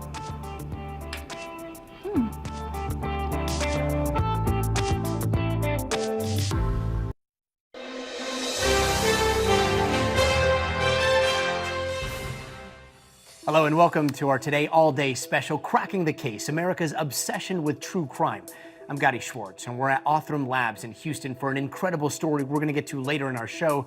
But first, we set the scene. Why is it that our society is so obsessed with true crime? Let's take a deeper look. We have a kidnapping. Hurry, please. Explain to me what's going on, okay? There's a note left and our daughter's gone. From John Benet Ramsey and O.J. Simpson. He started yelling, "He's going to kill me, he's going to kill me." I said, "Well, who is going to kill you?" She said, "O.J." To Natalie Holloway and Gabby Petito. Justice for Gabby is that we see justice for her homicide. True crime has captivated audiences for years with no end in sight. An explosion of true crime content on television with shows like Dateline and Tiger King, leaving viewers transfixed and searching for more. In fact, audience demand for true crime has grown more than 73% in the documentary streaming space. But the largest platform? Podcasts, where 62 million Americans a year listen to deep dives of intricate cases. I think there's something about these cases that feels unfinished. We want to try and understand why it happened. For Ashley Flowers, an interest turned into a true crime empire started by her podcast, Crime Junkie. I was always what I now call a crime junkie. Making it a career was a totally different journey, and I wanted to find a way to actually start making a difference and not just listen or read these stories. True crime's impact close to home for Kim Goldman, who experienced the death of her brother, Ron Goldman, in the public eye. My brother's case is still relevant today because it was the first opportunity that we had to peek inside a courtroom to understand how money and celebrity and race plays a part. And with the internet being what it is and social media being what it is, it allows the new generation, the younger generation, to peek in again, and it just drums up a tremendous amount of energy. Goldman recently launched a new podcast, Media Circus, to hear the stories of victims. Having been the subject of a high-profile case for so long, I was first in line to see how mistruths and rumors and conspiracies and negativity can be incredibly damaging to the healing process and to grief. Others are turning to social media, like TikTok, to amplify cases. I got into true crime TikTok because I wanted to see people of my skin tone being represented. I wanted to be one of the first. Kimberly Chapman, also known as True Crime Kimberly, has amassed over 800,000 followers for her takes on captivating cases. It's just mind-blowing how people can commit such crazy acts and get away with it. I just want to know what's going through those people's head when they're doing those things. What started as one hot take became a TikTok phenomenon. From that video, it really just took off, and the comments was filled with people saying, talk about this person and talk about that, and I have a missing person that I want you to talk about. But what's behind this American obsession with true crime? We asked psychologist Shavonna Childs. We deep dive into it so that we can get the whole picture. We want to know how this person ticks. We want to know what was behind the story. It's a look into their deeper lives. Women are particularly interested in true crime because it becomes a template of what not to do, of how to save themselves should they find themselves in similar situations. We want to know that we can survive. And is there such a thing as too much true crime? Dr. Childs warns psychological impacts can occur. If you find that you're losing sleep, if you find that you're isolating from your friends, if you find that you're nervous in situations that you typically wouldn't be because you've been watching true crime, it might be time to pull back. But the public's interest in true crime doesn't look like it's slowing down, impacting lives across the world. I think the future of true crime media is figuring out how we can do it in the most ethical way possible. And I think that is ensuring that we're working in tandem with victims, with law enforcement, making sure, most importantly, that we're not re-traumatizing victims and their families by telling these stories. If people like myself are going to operate in the true crime space, then we need to find a way to give back. And I think that is going to be a lot more mainstream coming in the future.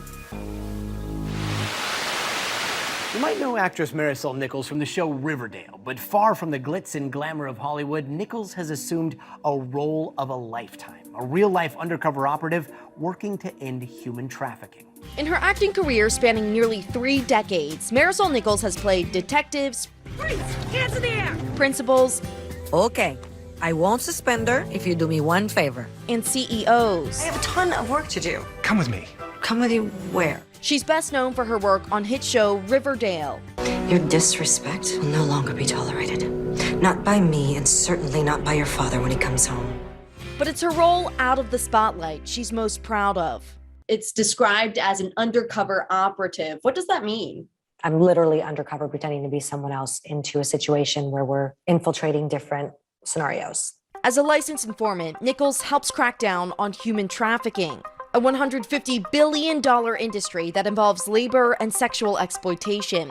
1 in 4 victims of modern slavery are children, according to the International Labor Organization. Leaning on her acting prowess, Nichols has posed as just about everything to lure perpetrators in, even a young child as seen here. What was going through your mind in that first operation? I'll never forget this one guy. He's like, "Hey, kiddo." And I wanted to just you want to reach through the phone and just annihilate this person. And you can't. Because I need to make this guy and these men come out of hiding, who have done this so many times and are used to doing this, by the way. And I need them to show up because I've got a room full of law enforcement with semi-automatic weapons in the room next to me, and they're waiting to take these guys down and get them off the street. The 48-year-old partners with police, district attorneys, governments, and nonprofits like Operation Underground Railroad, founded by former Special Agent Tim Ballard. And when I met him, I was like, I've been looking for you. Because it's great to raise awareness, and that's wonderful, but I want to know who's getting the kids. Who is going out there and rescuing these people? Is anyone doing this? And I was like, that's the guy. That introduction proved to be pivotal, pushing Nichols to the front lines of rescue operations that have led to the arrest of dozens of people. Being so close to this is dark stuff. Very. How do you cope? I'm not gonna lie, I don't come home normal. Some of the things that I've done have brought me to very dark, dark, dark places on the planet. But then I go, if my kid was taken, and that was my kid, I would hope to God that someone else would risk their life for her. The risks are not lost on Nichols. She's a 13-year-old daughter at home and thinks of her often ahead of operations, which can get messy. Was there ever a moment where you're like, oh, should I be doing this? Is this too risky? 100%. The last one I did, I wrote a letter to my kid because it was pretty dangerous. And I'm like, if I don't come back from this, I don't want her to be mad that I died saving someone else's kid, essentially. So I wrote a letter to her to explain to her why I was doing this. Nichols says as a survivor of sexual assault in her adolescence, the mission is personal for her. And I got raped by a bunch of guys. And it was pretty traumatizing. I woke up in the police department. I didn't know what happened. To this day, I don't remember much. Years later, Nichols leaned on the Church of Scientology to pull her away from drugs and improve her mental health. We pressed her on recent accusations in a lawsuit of trafficking within the church. Accusations the church denied in a statement to NBC News, saying in part, the allegations are both scurrilous and ridiculous, and the lawsuit is both a sham and scam. Has that ever given you pause? No, not in the least. It's so absurd. And for me, I know what I've seen. I know what I've experienced in Scientology. It saved my life. She's set to take a deep dive of the ups and downs in her life and volunteer work in a new podcast released this month. What's your hope? What's your goal for your efforts? My goal is to have enough good people know about this so that they demand an end to it. Still to come, celebrity medium Tyler Henry and mom Teresa share their personal true crime story in their first sit-down interview. And later, how this forensic lab is working to make cold cases obsolete. Stay with us.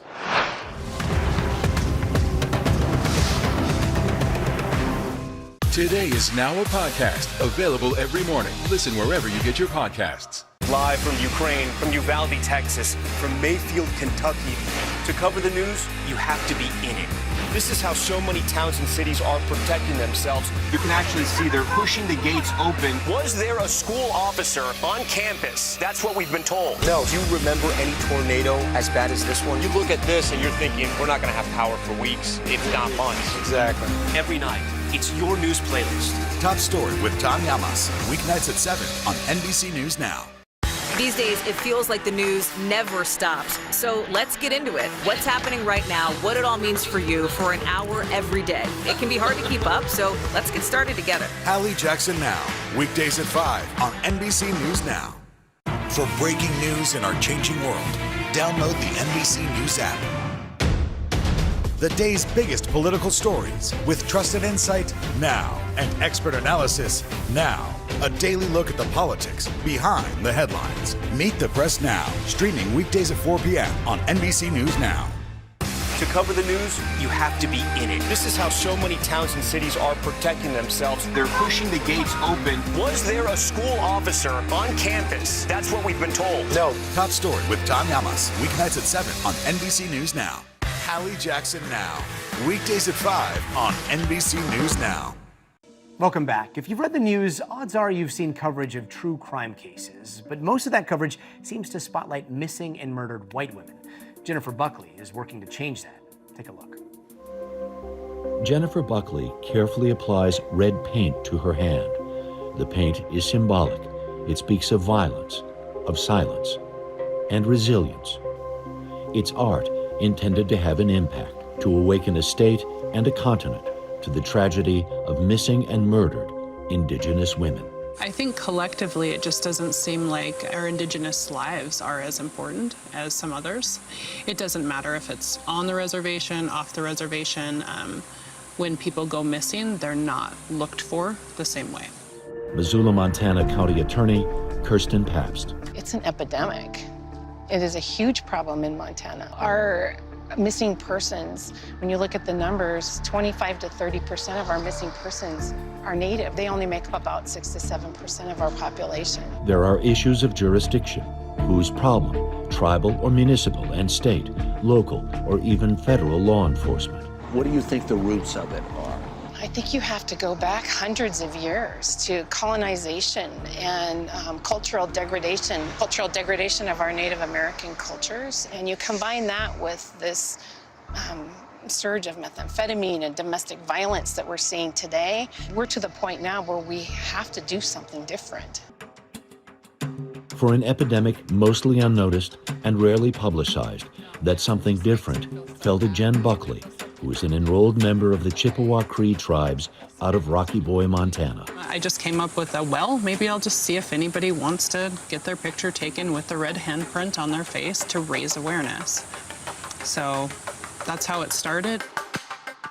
One of the first places the photos landed was in the office of the county prosecutor. It's so powerful because, not only because of the intense and beautiful images, but you almost also capture the isolation visually as well that so many of the murdered and missing women face. When you decided to put these up in your office, I mean, it just speaks volumes to you guys. You know what I mean? You putting these up is such a platform, and it just was really humbling. Jen, though, began to dream bigger, much bigger. I just started to think, like, what is a large-scale thing that people see that they have to see?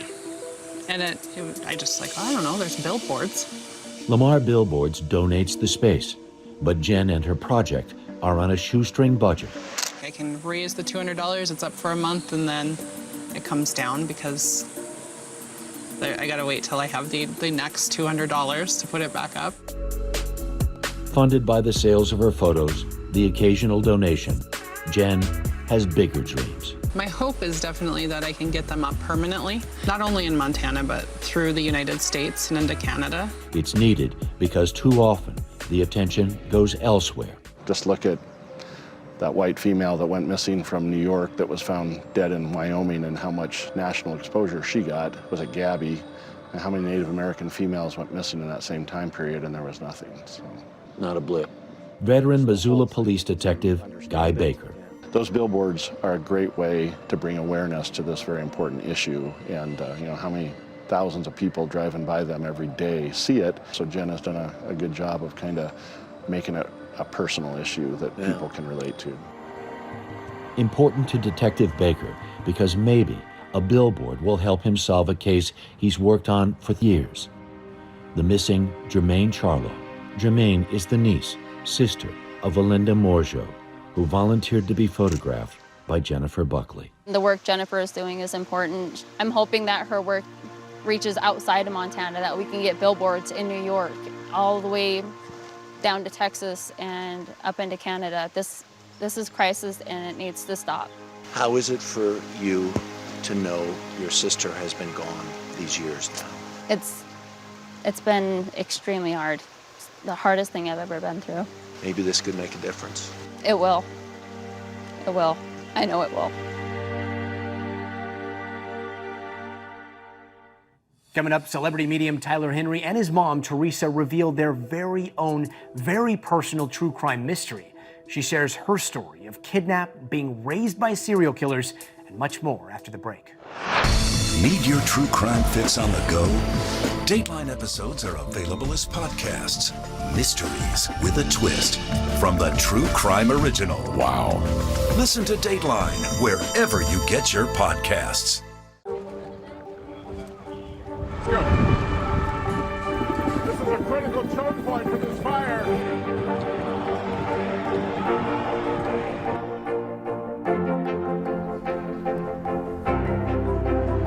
And good evening from New Orleans. Nice to really spend some time with you. Appreciate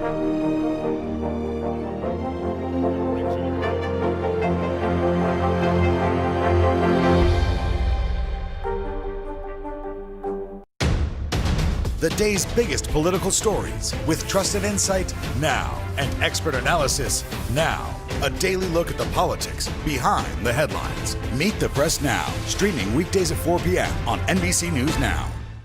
These days, it feels like the news never stops. So let's get into it. What's happening right now, what it all means for you for an hour every day. It can be hard to keep up, so let's get started together. Hallie Jackson Now, weekdays at 5 on NBC News Now. We'll meet Ukrainians who are defending their country one block at a time. When you were still in Kiev, could you hear the bombing? My name is Lester. Who's this? Welcome back to Today. We got a lot to celebrate on this Wednesday morning. It's good to have you along with us. You don't know when your moment's coming, but when it does, you take it. Everybody's good, and that's it!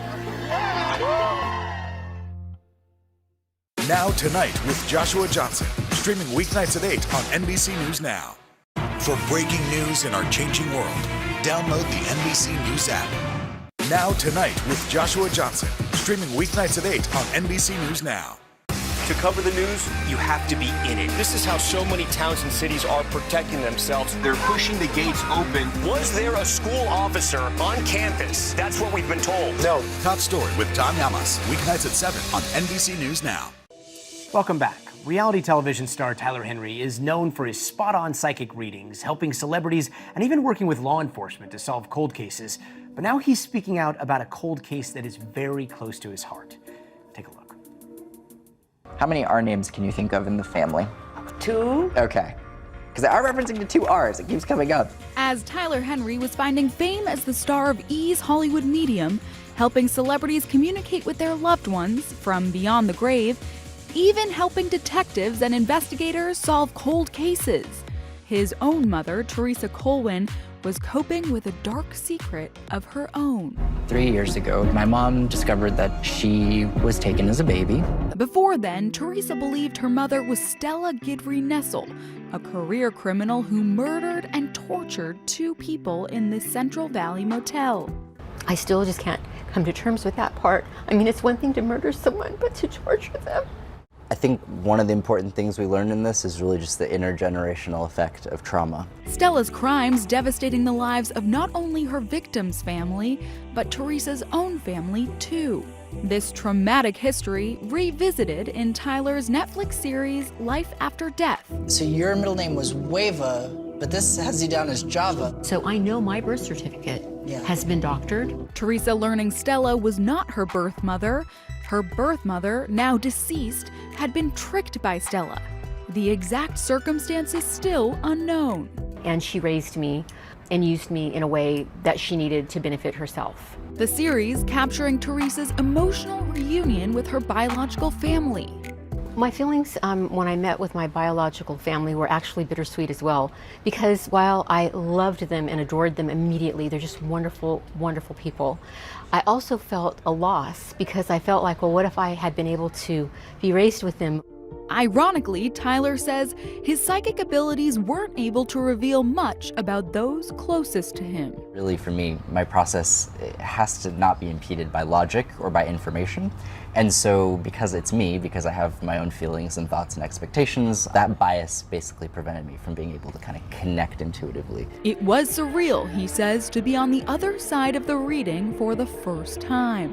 I felt like the tables kind of turned in the sense that I found myself in a very vulnerable position in a pursuit for answers. So I felt myself really feeling a sense of desperation. And I think it taught me and gave me an insight into closure. It's not really something you achieve as much as it's something that you have to kind of grow through and find acceptance around.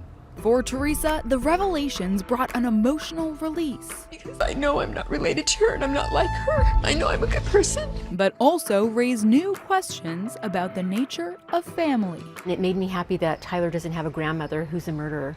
And the bittersweet part of that is that while it means that she's not my biological mother, it also means that my siblings that I love so much are not my biological siblings, but it doesn't matter because we're always going to be close. We learned in this journey the importance of asking questions. If there's a blind spot, follow up. There's a reason. There are entire generations of silence, and it's important to break that silence, and that the truth really can set you free. And coming up, we take you behind the scenes of some of the technology solving hundreds of cold cases. Stay with us. Desire, deception, and a double cross. The seduction, a deadly love story only Dateline and Keith Morrison can tell. Listen to the full season now. These days, it feels like the news never stops. So let's get into it. What's happening right now, what it all means for you for an hour every day. It can be hard to keep up, so let's get started together. Hallie Jackson Now, weekdays at 5 on NBC News Now. We'll meet Ukrainians who are defending their country one block at a time. When you were still in Kiev, could you hear the bombing? My name is Lester. Who's this? These days, it feels like the news never stops. So let's get into it. What's happening right now, what it all means for you for an hour every day. It can be hard to keep up, so let's get started together. Hallie Jackson Now, weekdays at 5 on NBC News Now. To cover the news, you have to be in it. This is how so many towns and cities are protecting themselves. They're pushing the gates open. Was there a school officer on campus? That's what we've been told. No. Top Story with Tom Llamas, weeknights at 7 on NBC News Now. The day's biggest political stories with trusted insight now and expert analysis now. A daily look at the politics behind the headlines. Meet the Press Now, streaming weekdays at 4 p.m. on NBC News Now. For breaking news in our changing world, download the NBC News app. Top Story with Tom Llamas, weeknights at 7 on NBC News Now. Now Tonight with Joshua Johnson, streaming weeknights at 8 on NBC News Now. Welcome back and welcome to Othram Labs. Since 2018, the technology in this lab has helped solve hundreds of cases. They've never let cameras in until now, and we've got the exclusive first look on how they solve the otherwise unsolvable. This is no longer something you see on TV that solves some cases here or there. So all of these cases that we're looking at here, these are the unsolvable cases before you guys came along. Absolutely. Just outside of Houston, Othram Labs is solving the unsolvable. So when it comes to your laboratory, when it comes to your tech and legacy tech, what's the main difference? So we're taking this really challenging evidence that's historically been unusable for testing, and then we're enabling testing, and then we're doing that with hundreds of thousands of markers instead of, say, tens of markers of what you do in a traditional forensic test. The Othram team combines medical and genomic expertise to revolutionize how forensic DNA is processed. If you go to like one of those consumer DNA companies to learn about your ancestry, you spit in a tube, and you'll generate about 1,000 nanograms of DNA. At Othram, like we work off 0.1 nanograms. Put it in perspective, how small is it? How small are we talking? So the equivalent would be of 15 human cells. If I touch David's shoulder right now, I've left hundreds of cells right here. We were able to identify a perpetrator from a 32-year-old sex assault murder of a 14-year-old girl in Las Vegas with 0.12 nanograms of DNA left. The lab's run by husband and wife duo David and Kristen Middleman. He handles the science, she does the business. So I met David working on DNA together at Baylor College of Medicine 20 years ago. So we both have a science background and DNA background. Oh, so you guys met in a lab? We did. I made blind mice and he cured them. So He cured the blind he mice? did, and so I thought if he could do that, he'd probably fix any problem I create. So I married him. The problem they're tackling now, America's backlog of cold cases. Experts estimate there are more than 250,000 unsolved murders in the country. We're often the last hope. Every time they give you that last bit of DNA or that last bit of evidence, that is someone's last chance of being identified. That is a family member's last chance of finding out what happened to their loved one, and someone's last chance to get justice for what happened to the person that they lost. In 2018, we had noticed that several cases had been solved, the Golden State Killer, for example, using this type of technology, but it was from a bunch of different pieces, right? correct. And you notice that not all cases were being solved. And it really isn't justice unless you can provide it and apply it to every case. And that's when David said, well, there's no process to do so. And so he said, I'm going to build it. I'm going to build a forensic lab of the future. Here we're building kind of a molecular library of that DNA. So we're getting many copies of it, breaking it up into itty-bitty pieces. And each little piece is like a book in the library that describes some component of the information about that case. And what this is it's the most powerful sequencer on Earth. How often are you breaking cases like this? How often are you calling law enforcement and saying, hey, I think we've got a hit? Every day. Every single one of the samples in here, these all represent people that have not been identified. Yeah, they either represent victims or suspects to crimes. And so there are countless numbers of folks in here that have never been identified through traditional methods. In almost every case that we've run, we've returned information that's been useful to the investigation. So we've seen it all. We worked on a body that was found in a sewage tank for decades. We've worked on remains from 1881. We have worked on burnt remains, charred remains, and these are things that weren't possible a few years ago. Making the impossible possible, helping families and law enforcement find answers like in the 1974 abduction and murder of 17-year-old Carla Walker. Took my whole family. We were still a close family, but it was, and I'm sure you hear this quite often, it was never the same. Othram was able to process a tiny DNA sample from Carla's bra strap. I had to look up what a nanogram was. It was so small. Those results, along with some good detective work, led investigators to arrest Glenn McCurley in 2020. I got a call around near 6 o'clock p.m. and one of the investigating detectives said, well, we got him. And he told me Glenn Samuel McCurley. And I'd never heard that name. Glenn McCurley was sentenced to life in prison for Carla's murder last year. Othram tracks some of its successes on DNAsolves.com, where anyone can donate money to fund their work. We've raised over $400,000 from crowd funds, from philanthropists, from people across the country that are just willing to help solve these investigations, help clear some of these backlogs, and help become sort of the model for how this would work if there was federal funding. But now, for the first time ever, in a recent appropriations bill, Congress says it'll fund this type of forensic technology. With the work that you've done, what do you think forensics is going to look like in 10 years? So I think we'll live in a world where there are no backlogs. People don't have to wait decades to find out what happened to their loved one, and perpetrators are caught the first time they commit a crime. So you think that this could prevent crime in the future? I think it'd become a deterrent for crime. I would definitely think twice. I think if you've left DNA at a crime scene, it's a matter of time before someone like us or us processes that crime scene. Thank you for joining us this half hour for Cracking the Case, America's obsession with true crime. I'm Gotti Schwartz, and see you next time on Today All Day.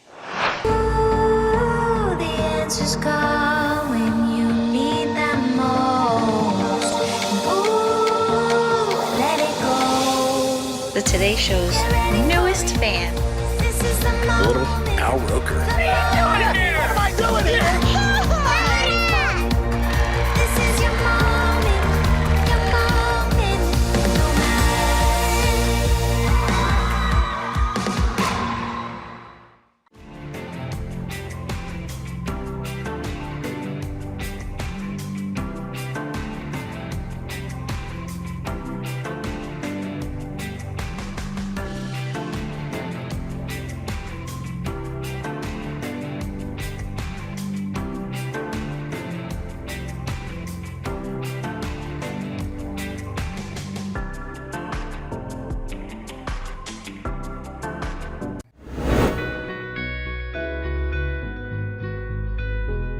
Oh.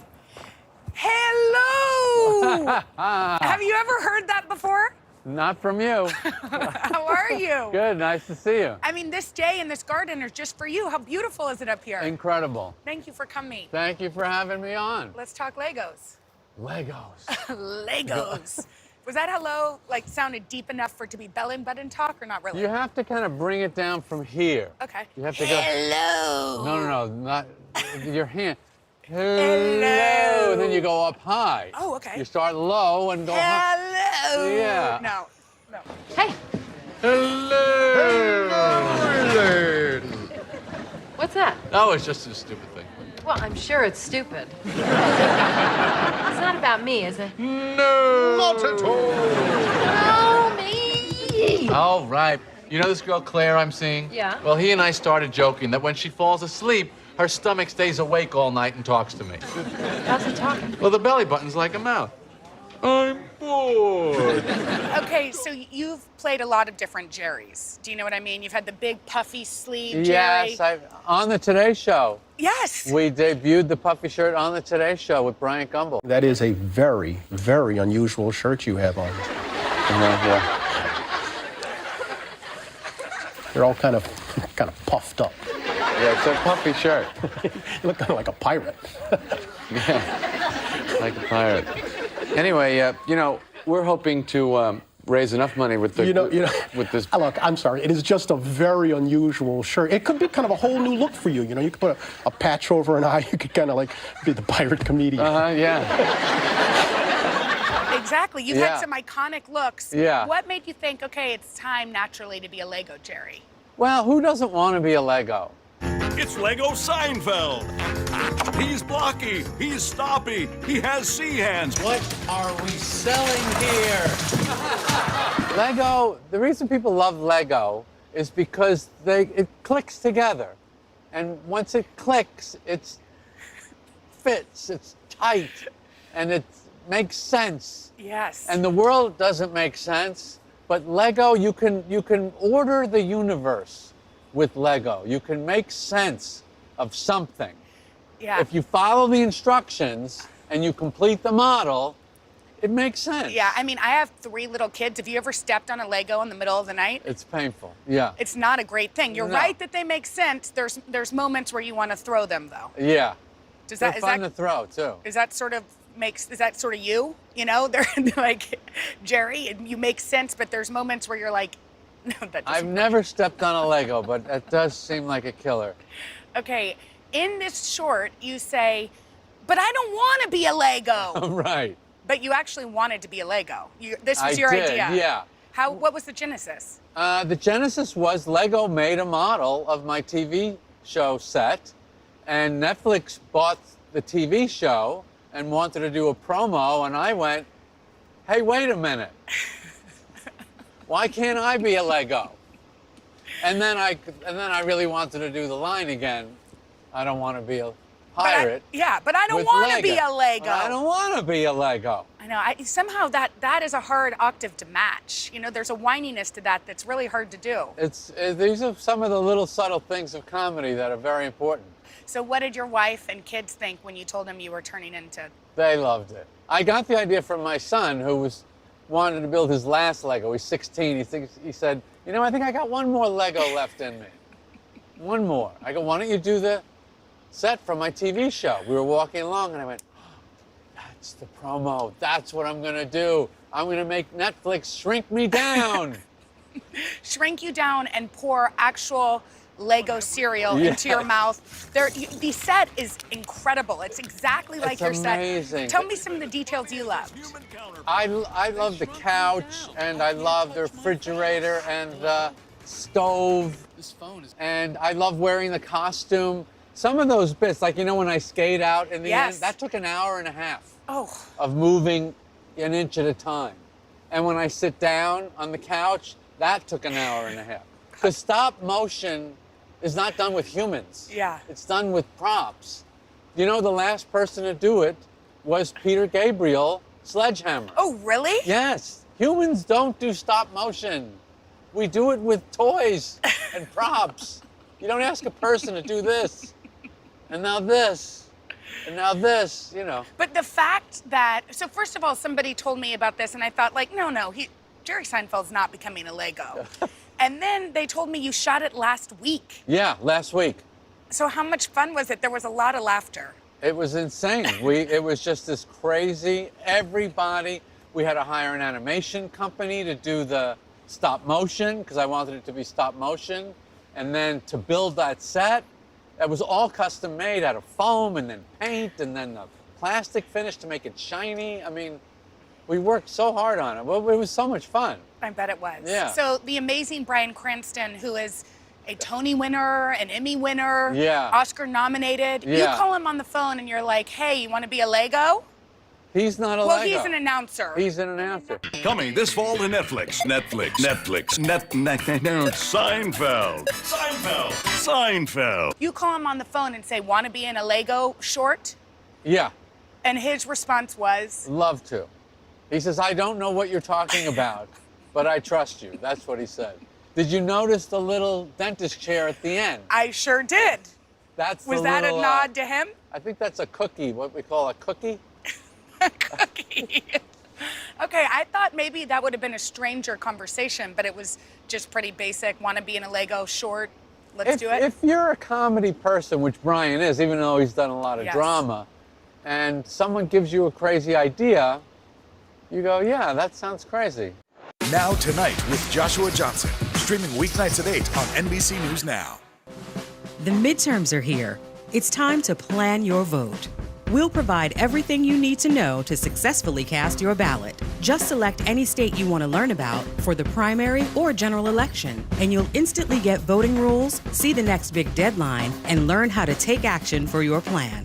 Voting rules have changed since 2020, and those rules vary from state to state. So it's time to get planning for 2022.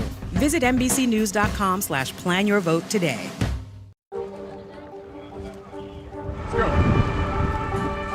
This is a critical choke point for this fire.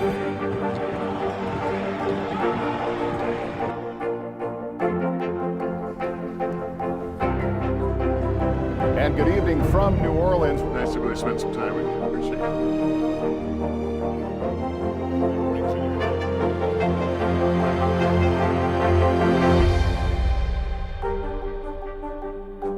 Today is now a podcast, available every morning. Listen wherever you get your podcasts.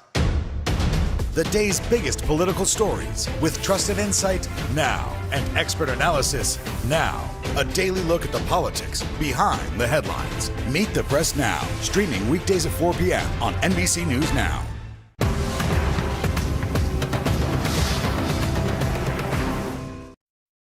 So the last couple years, people have been at home on their couches. Right. Is there like a lot of creativity spurring up in you? Is that why things like this are happening or not really?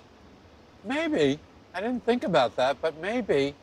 I personally have feel like I really need to have some fun. I really need to make fun things for people.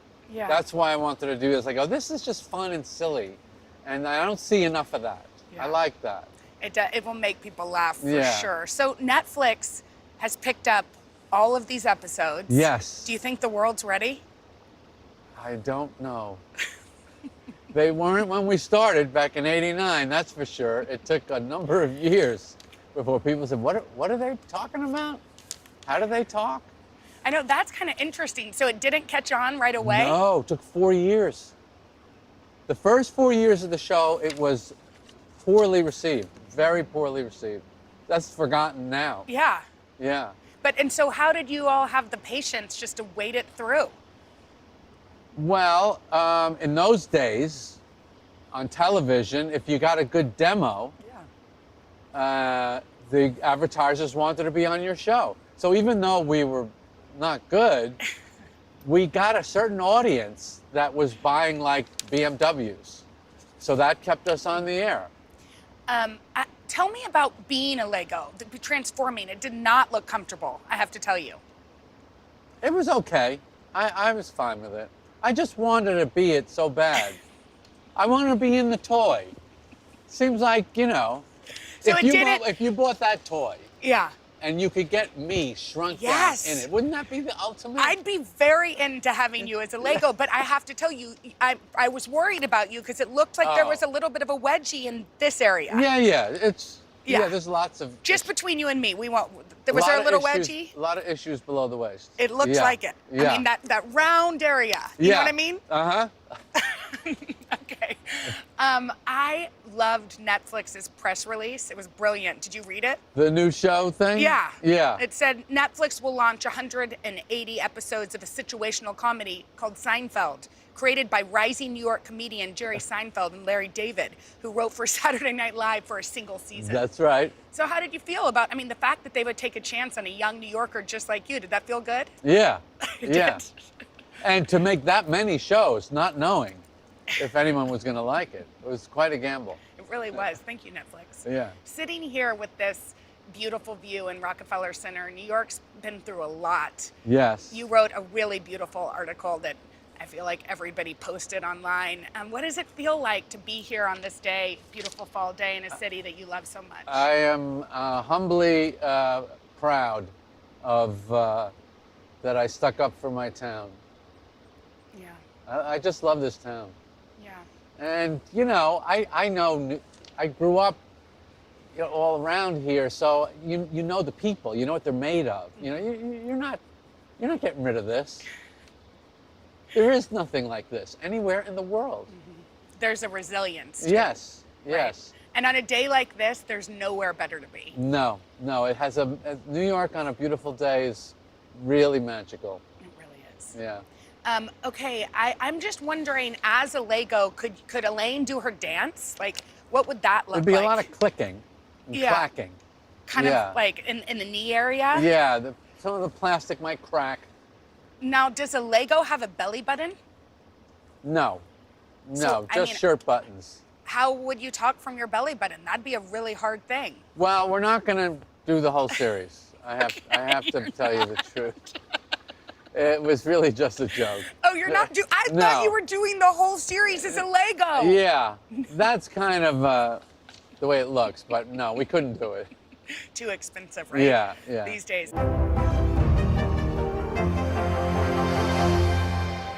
We'll meet Ukrainians who are defending their country one block at a time. When you were still in Kiev, could you hear the bombing? My name is Lester. Who's this?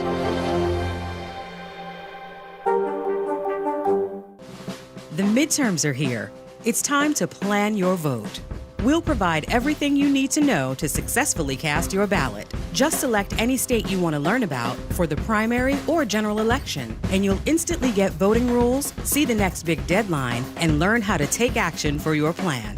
Voting rules have changed since 2020, and those rules vary from state to state. So it's time to get planning for 2022. Visit NBCnews.com/planyourvote today.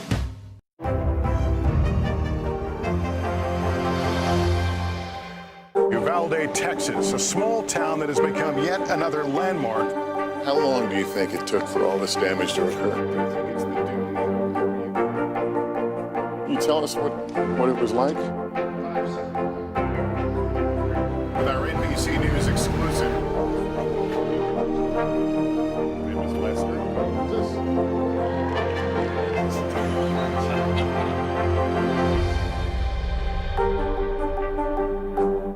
These days, it feels like the news never stops. So let's get into it. What's happening right now, what it all means for you for an hour every day. It can be hard to keep up, so let's get started together. Hallie Jackson Now, weekdays at 5 on NBC News Now. It's a can't-miss summer on Today. They are walking strong, elegant, and pretty easy to prepare. How to cut costs on your vacation? Vicky has the answers. Every single thing you need for the best summer yet. Only on Today. Hallie Jackson Now, weekdays at 5 on NBC News Now. The biggest grievance of 2021 so far. And you don't have to have one if you don't want one. But Oh, do you I've have got one? tons. Sounds like a plan. That's because it is a plan. That's what the sound was. Just tell me what time you want to meet. Stop saying the thing sounds like a plan. You know what? Actually, Hoda and I, and actually Savannah, we're in a fight over the word literally. because we think it's overused. Way overused. Are you on my side? Totally. They're like, Totally well, could go literally, too, by the way. literally, it's freezing out here. I'm Yeah. like, no, it's just cold. It's just freezing. If it was literally freezing, Yeah. you would have frostbite. That's right. Okay, so you want to tell Hoda that you're on my side? I'm on Jenna's side, Hoda. Stop with the literally. Thank you. It's not a book to begin with. Yeah, if we want to talk literal, Yeah. let's go to talk Jane Austen. You know Yeah. what I mean? You go away from New York for a couple months. What's the first thing you do when you come back? Just walk. A walk in New York is like reading a novel. You see snippets of, you know what I love? That people yap on the phone out loud. I love hearing half a conversation. I do too. It's fun, right? I don't find it annoying. No, I don't like find it annoying. In fact, when we go to restaurants, I'm like, honey, they're getting divorced. She's like, can you pay attention to me? Yeah. It's hard not to. Musical artist that you listen to that would surprise some people. Do you like music? I love music. That would surprise some people. Yeah. I don't know if it would surprise them. I really love John Denver. That's not a surprise. I love America. I love the band America. And I really love Malo, who they had a song called Suavecito, which is my favorite song. Is it really? Suavecito? Can you sing a little bit of Suavecito to me? La la la la la la. Sound familiar? No. You know this song, Jenna. You know this song. Suavecito? You know Suavecito. You don't know that you know it. It's one of the greatest Latin. Suavecito. Yeah. Is that it? No. I'm thinking Despacito. It's not Despacito. Do you know Despacito by yes, the Bieber? Despacito no es suavecito. Okay. Es diferente. So I felt like I needed to say hello. Is that better? Right. No. Is it what? Was that better? Hello. Hello. Okay. What's the number one Seinfeld line that people yell at you when you're walking the streets? They yell, where's Kramer? A lot. I don't know why I'm expected to be with him at all times. They yell, where's Kramer? What do you say? I go, he's not real. He's not real. This is sort of a strange one, but last picture you took on your iPhone. I hope only if it's not appropriate. It's always, of course, I don't do anything not appropriate. Okay, the good. last picture I took, well, it's a small story. Okay, we've got the time as long as you do. I watch a lot of YouTube. I like funny pet stuff.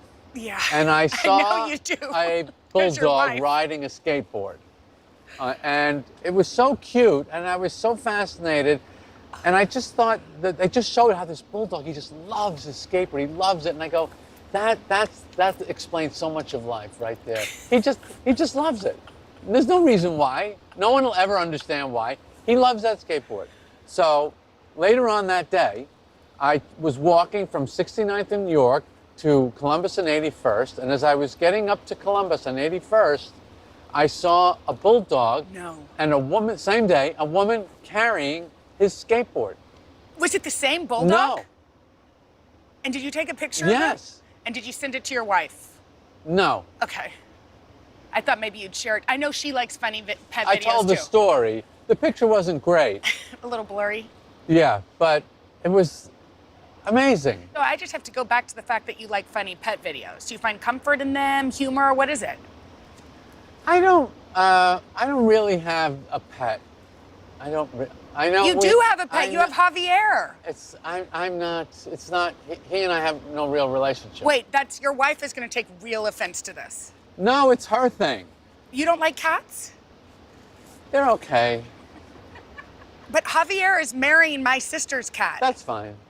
You're not going to be at the wedding? I guess I will. You don't really like a cat. I like that my wife enjoys it. Okay. And when he gets lost, I go looking for him. Well, Javier does not go outside on the streets of New York, does he? No, but we have a house on Long Island, and sometimes he will escape. Okay, well, that's nice. So you do secretly love the cat?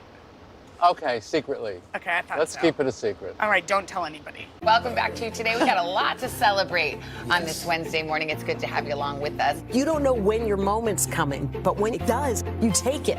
Everybody's good, and that's it. To cover the news, you have to be in it. This is how so many towns and cities are protecting themselves. They're pushing the gates open. Was there a school officer on campus? That's what we've been told. No. Top Story with Tom Llamas. Weeknights at 7 on NBC News Now. Hallie Jackson Now. Weekdays at 5 on NBC News Now.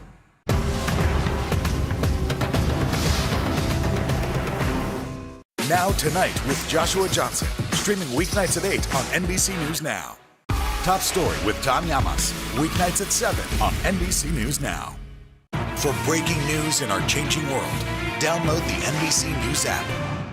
To cover the news, you have to be in it. This is how so many towns and cities are protecting themselves. They're pushing the gates open. Was there a school officer on campus? That's what we've been told. No. Top Story with Tom Llamas. Weeknights at 7 on NBC News Now. Now Tonight with Joshua Johnson. Streaming weeknights at 8 on NBC News Now.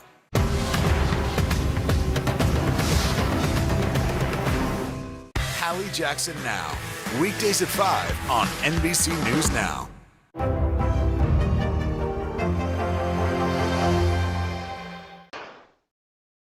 Excuse me, I think you forgot my bread. Bread, $2 extra. $2, but everyone in front of me got free bread. You want bread? Yes, please. $3! No soup for you. You want bread? $3! No soup for you. How would I describe the soup Nazi? Is I just thought he was a very militant food vendor who didn't take crap from anybody and ruled his soup station with an iron fist. And I even went into the original audition in an army uniform with a beret, so I looked like Saddam Hussein. You're pushing your luck, little man. Sheila! Hey! Uh-oh. What is this? You're kissing in my line? Nobody kisses in my line! My favorite line is the kissing line, and I was doing a thing for Sony once called the Seinfeld food truck, where we were going to different locations, and for 2 hours people would line up and get treats. And I very seldom get the chance to say that line, and there was one couple in Albuquerque, New Mexico, who were brave enough to stand there and start making out in front of me, and I finally got to say, like, "You're kissing in my line? Nobody kisses in my line!" The main thing is to keep the line moving. So you hold out your money, speak your soup in a loud, clear voice, step to the left and receive. So right. The step to the left part, it's been made fun of so often. I've had people come up to me and like stand like that and step to the left. And going to the actual real soup stand, I finally found out that the reason you step to the left is the menu board is to your right. So if you order and stay there, no one else could see the menu. So there actually is method to the madness. I actually say no soup for you a lot these days, but in the first 3 years after the episode, I refused to say it. I wouldn't say it for anybody. When I was nominated for the Emmy, I had interviews with a few big TV shows, and I refused to say it for them because I just thought I'd sound like a bad water cooler impression of myself out of context. And then when we shot the finale, the very first scene we shot was actually a silent scene at this bed and breakfast where I take Poppy's soup bowl away from him because he motions that he wants salt and pepper.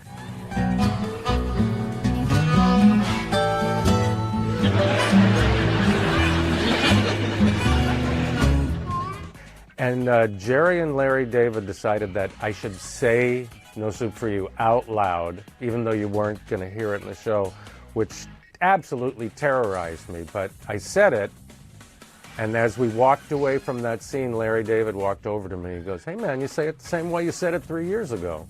So ever since then, it's like a knee-jerk. There was a lady named Marcia who was in the extra pool. And they had built the soup stand a little longer than they planned, so for me to go to the cash register and back to serve the soup was killing the timing of the lines. It was just taking too long. So they called this girl out from the extra pool because she looked like she would be working in my stand, and her name was Marcia, and she, at a moment's notice, did that thing where she pulls the bag away from George and hands him the money back. It actually got more laughs than anything I did. And to this day, when I see that scene over and over again, I laugh at her timing. The guy who runs the place is a little temperamental, especially about the ordering procedure. He's secretly referred to as the soup Nazi. Working with that cast was just amazing. Jason Alexander was calling me La, which is the New York shortening of Larry. There's Lawrence, Larry, La, but that's New York. And he was calling me that within about an hour of me being on the set. Julia was incredible because if I made her laugh, she would totally break up and she'd grab my hand and go, "You're so funny." So they were so welcoming. But the most amazing story to me is Jerry himself, because I've dealt with a lot of producers and directors in the world of theater, TV, film, everything. I've done some directing myself, and I know what that's like. But I've never worked with a director and producer who had less ego than Jerry Seinfeld. Medium crab bisque. When I did the callback, I did the 6 scenes that the Soup Nazi has, and he laughed a lot. It was great. He was laughing too much, actually. And then he had me do it again, and he said, I don't understand why the character is so mean. Could you, kind of do it again and give it some of this, be a little nicer sometimes, which I did horribly. I don't think he laughed once. And I thought for sure that was, the death nail about the character. I wasn't going to get it. But I did get it, and as soon as I walked onto the soundstage, Jerry beelined over to me and he said, "You know what, man? Forget about the direction I gave you. Just do what you did when you walked in. The meaner, the funnier, I guess." And I was just astounded by his lack of wanting to be right, which almost every other director and producer has. I could go a long time without being recognized, but every once in a while, somebody will say to me, "Has anybody ever told you look like the Soup Nazi from Seinfeld?" And depending on if I have time to talk about it, because sometimes I'm in a rush or something, so I'll just say yeah, I get that a lot. And other times, I get to go yeah, I was him, and it's always fun because Seinfeld fans range from 13 years old to 83 years old, A couple of times I've been somewhere, like on the subway, or somewhere where it's crowded and people can't really see me, and I will actually hear somebody say to somebody else, "No soup for you." And I'm actually 10 people away, and they don't even know that I'm there, but I hear people say it. I actually wrote a book called Confessions of a Soup Nazi, an adventure in acting and cooking, which is part cookbook, part memoirs of, 30, 40 years of being an actor. But the reason I wrote it is because I get so many people that come up to me and they go, "You were so great on Seinfeld. Did you ever do any other acting after that?" So, but I get all kinds of stuff. I get people that think I'm really Al Yeganay, and that's, I was at your soup stand. I visited New York and I was at your soup stand and, it was closed. When do you plan on reopening? And I have so much fun with going I'm an actor. It's not my soup stand. It's, The funniest thing about how my life has changed after Seinfeld is I had no idea that the life I had was gone forever. Not a moment goes by in my life where it doesn't have something to do with having been the Soup Nazi. Really, an hour goes by and something happens where that takes over my life again. So it's a whole new existence. Where do I think the Soup Nazi would be now? Well, then I have to pitch my idea for a spin-off because, see, I see a food court in Manhattan where the Soup Nazi, Babu, and Poppy are all in a row with their respective little stands, and Jackie Childs comes in there every day for lunch, and we vie for his business, of course. Whatever the storylines are about, or whatever actually the events that happen in every episode, it really boils down to the way people treat each other. They didn't treat people very well. You got to admit that. I know people loved, Jerry, George, Elaine, and Kramer, but they were horrible. They treated people badly, and they always got their comeuppance for treating people badly. So I guess in the end, that's such a generational and universal, never-ending idea is you treat people a certain way and you get back the way, it's like the golden rule. You know, you get back what you give. And that's really what the show is about in the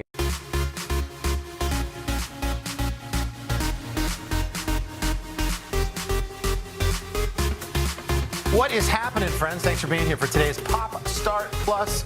We got a good one for you today. Ethan Hawke has a really fascinating documentary series, 6 episodes, and it's about the lives of legendary actors Paul Newman and Joanne Woodward. He told us all about their love story in Studio 1A. That's coming up. Plus, we spoke to the cast of Rutherford Falls about Native joy and telling Native American stories. And later, we're going to close things out on the show today. We've got a glimpse at a 12-year-old Daniel Radcliffe as he was just adjusting to newfound Harry Potter fame. All that coming up. But first, here's today's Pop Start headlines. First up, Steven Spielberg. We teased that the legendary director, known for bringing Hollywood's most iconic stories and sweeping landscapes to life on the big screen, recently took on a much more intimate project for the very first time in his career.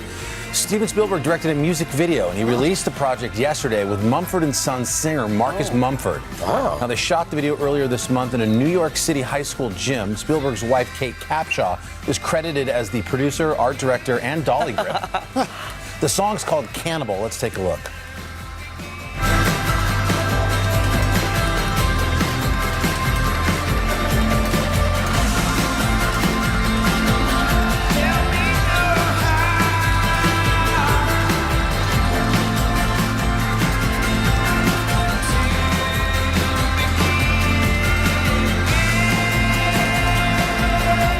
Well, it's a razor-thin line between genius and, I mean, that could be us. A kid, right, on an iPhone, but that's Steven Spielberg. On a rolling show. Because he's not cool? Music video. That song is fantastic, too. Marcus Mumford opening up about this insane career milestone when he wrote on social media. When people get it, it blows my mind. Kate and Steven just got it, and I can't thank them enough. Cool. Okay, pretty cool. Now an exclusive reveal in Pop Start this morning. Today's launching a brand new digital cover series, and who better to help us reveal this debut edition than our inaugural cover star herself, Issa Rae.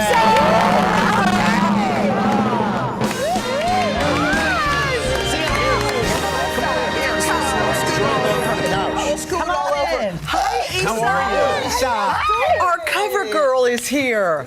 By the way, we haven't seen it. Let's drum roll, please. Oh, yes. Let's debut the. There it is. I'm Look at sorry. you. And it's in motion. It is so beautiful. Tell us about doing this cover shoot. This cover, like, I hadn't done any photo shoots in like 6 months. So we ended, or probably longer. We ended the show in December, and this was such an amazing experience. We got to shoot it in a house outside in the beautiful LA weather, and it was just, you know, the photographer. Shout out to her. She just killed it. So congrats on Insecure, by the way, as the show. If people don't know, it was fantastic. It was a big hit. I know. I was just telling Hoda this morning, I've never seen anything like this. It almost reminded me, the writing is beautiful, the pictures, and as you're scrolling and reading the article, you see these videos and these photo shoots. It's gorgeous. Yeah, it's cool. Well, thank y'all for making me your first cover. Yeah. You open up really personally in this. I mean, that's really unusual for you. What made you decide You know, to do Sylvia is one of those interviewers who just, it's like talking to your girlfriend, so she caught me a couple moments, giving a little too much, so, you know. A couple hours later, you're like, what did I say? What did I say? I wasn't even drinking. Well, you're going to be joining us a little later on the 4th hour to talk some more, Issa. We're so happy that you're here. Congratulations. Wait, is this your first anniversary coming up of your marriage? You know, it is. It is. Wow. Happy anniversary. Thank you. Yeah. That and a billion projects. Yeah, I made it. That's one project in and of itself. You can read the full story, by the way, at today.com. And we have some more headlines for you, including Harry Styles. Remember when the Golden Singer rocked our plaza back in May? It was so much fun to have him here. Well, I hope you were taking diligent notes when he was here, because next spring, Texas State University is going to offer a course all about Harry Styles. That's right. Pretty soon, students at the university are going to be up late night talking about cramming for their Harry Styles finals. That's right. Professor Louis Dean Valencia is scheduled to introduce the new class exploring all things about Harry's music and the impact that he's had on the modern celebrity, on today's culture. So, Professor Louis, feel free to add this Pop Start Plus to your syllabus. And for what inspired this, the Texas State staffer told our Austin affiliate that he's been a big fan of Harry since his One Direction days. By the way, this continues that trend of pop stars leading the college course catalog. You might remember earlier this year, NYU launched a class about Taylor Swift. Look, this is one way to get kids to go to class, that's for sure. All right, next up, the Great British Bake Off. On your marks, get set, musical? Yeah, it's happening. The beloved UK baking show is headed to the stage. Bake Off, the musical, is set to make its debut across the pond next week. Based on the famously friendly competition show, audiences will recognize the show's endlessly overheated Great White Tent. Plus, it's going to feature the types of Bake Off characters that we've all come to know and love, especially Savannah Guthrie. The surprisingly young superstar. There's the grandparent with decades of experience. How about the quirky baker who steps outside the lines? Now we just need to know if there's a song about soggy bottoms or a ballad for Paul Hollywood's coveted handshakes. All that you'll figure out. Bake Off, the musical, scheduled to run from July 22nd. Again, this is over the pond to August 6th. And there you have it. The latest that you'll need to know, at least for today. Still to come, Ethan Hawke opens up about his new docuseries. It's really fascinating, bringing recordings, actual recordings of icons Paul Newman and Joanne Woodward to life. Stay with us. These days, it feels like the news never stops. So let's get into it. What's happening right now, what it all means for you for an hour every day. It can be hard to keep up, so let's get started together. Hallie Jackson Now, weekdays at 5 on NBC News Now. Hallie Jackson Now, weekdays at 5 on NBC News Now. Top Story with Tom Llamas, weeknights at 7 on NBC News Now. Welcome back to Today. We got a lot to celebrate on this Wednesday morning. It's good to have you along with us. You don't know when your moment's coming, but when it does, you take it. Everybody's good, and that's it. For breaking news in our changing world, download the NBC News app. To cover the news, you have to be in it. This is how so many towns and cities are protecting themselves. They're pushing the gates open. Was there a school officer on campus? That's what we've been told. No. Top Story with Tom Llamas, weeknights at 7 on NBC News Now. Welcome back to Today. We got a lot to celebrate on this Wednesday morning. It's good to have you along with us. You don't know when your moment's coming, but when it does, you take it. Everybody's good, and that's it.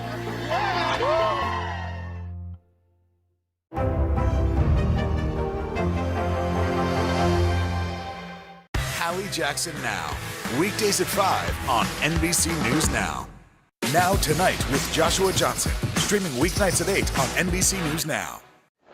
And welcome back to Popstar Plus. Ethan Hawke's latest project centers on the partnership between actors Paul Newman and Joanne Woodward that includes a star-studded list of actors who read transcripts of real interviews. Earlier today, Ethan stopped by Studio 1A to tell us all about it.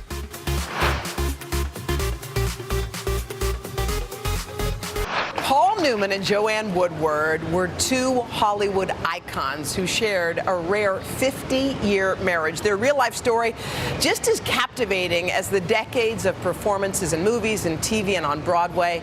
Well, Ethan Hawke is the director behind the epic 6-part series, The Last Movie Stars. It uses transcripts from lost Paul Newman interviews, and it illustrates the couple's incredible story. He cast some major A-listers to narrate the project, including George Clooney as Paul Newman. Take a listen. The glue that held Joanne and me together was that anything seemed possible. With all other people, some things were possible, but not everything. The promise of everything was there from the very beginning. Okay, Ethan, welcome in. This project is so unique and epic, I feel like. You had a treasure trove of interviews that came from transcribed tapes. And basically the Newman family, Newman's daughter, came to you and said, here's my parents, please make something with all this. I know, it felt like a giant responsibility. I mean, I really was desperate to say no. Yeah. You know, because I knew how much work it would be and what a huge responsibility it would be. But I'm too much of a sucker. I'm a romantic, and I grew up loving and adoring them. And I felt like people were kind of forgetting about what a miracle they were, what amazing artists they were. They lived substantive lives. They were good citizens of the world and the community. They took care of each other. And it felt like a great moment to say, no, it can be done. It can be done. We can love each other. We can take care of each other. We can live good lives. And we can have a great time while we're doing it. Well, we learned so many things in this. Number one, when everyone thinks of the two of them, we think of Paul Newman as the big star. But that wasn't how it started, was it? He was her boy toy boyfriend at the beginning. I mean, she won the Oscar. She was heralded as, Hollywood's shining light. Three Faces of Eve blew the world away. Yeah. As a young woman. And it took him a little longer to find his stride. But shortly after they married, then The Hustler came out and his career broke, and then he blew up. You know what I love about this? Because we hear about the love story of Paul Newman and Joanne Woodward, and you actually hear it in their own words. I mean, these are tapes. They'd done lots of audio tapes that were transcribed. Yeah, Newman was trying to write a memoir, and so he and Joanne hired their best friend, who's named Stuart Stern, who he wrote Rebel Without a Cause and a lot of great movies, and he was a really close family friend, and they did interviews with everybody in Paul and Joanne's life. And then Paul abandoned the memoir and abandoned the tapes, but they had them transcribed. So I got my actor friends to read some of these, to reenact these interviews. Wow. And I built basically the spine of the documentary is all these lost interviews of their closest friends talking about them. I thought what was fascinating about the memoir that Paul Newman was thinking about was, I didn't realize that Paul Newman had been married before. Yeah. That he had a wife and a family when he met Joanne Woodward. Yeah. I didn't know that. Yeah, I mean, a lot of people don't know that this beautiful marriage was born out of, from scandal. Yeah. But Paul's generation, it was a tough time. I mean, he came back from World War II. Yeah. As soon as he arrived, he went to do a play in summer stock and fell madly in love. Yeah. And before he knew it, he had 3 kids with somebody he didn't know very well, and he was running a sporting goods store. And then that wasn't his true self. He wanted to be an actor, and he wanted to be an artist. He moved the young family to New York, met Joanne backstage. They were both understudies, around the corner from here on Broadway. And his life changed so dramatically. It was unrealistic to think he was going to, something like this couldn't happen. Something like this would happen. Yeah. When you think about him, he's known for those piercing blue eyes and that sex appeal. But it's funny that he didn't think he was so sexy. We learned that. He says that, Joanne created that image. And I think that what he means is he respected her so much, and her confidence in him kind of taught him who he could be, her belief. And they did that for each other. He directed her in many, many projects. They took turns nurturing each other, who was the rose and who was the gardener, so to speak. Well, I thought it was fascinating, Ethan, just how revealing Joanne was. Revealing in those tapes about her reluctance to have children. She didn't think movie stars made good moms. Yeah. And she said the words aloud. I know, we're not allowed to say things like that, even though we all think it. Yeah. I know. But I felt if an actor was going to make a movie about actors, that we needed to tell the truth. And I think that Joanne, when she talks about parenting that way, she loved her children, and she loved being a mother to them. But my interpretation of her going all this is that she really wanted to remind young women what it was that they were giving up.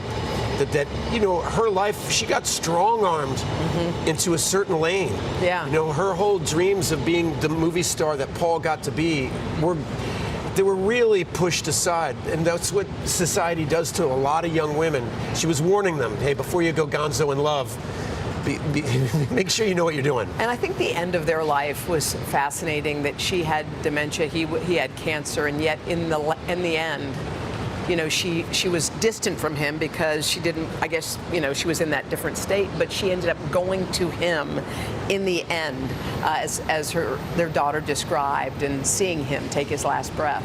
It's so beautiful. Death and illness always strikes us as sad. And what I really wanted to do is focus on their life. Yes. It's a life well lived, and their life together in their 70s was the best time of their life. She's running a theater company.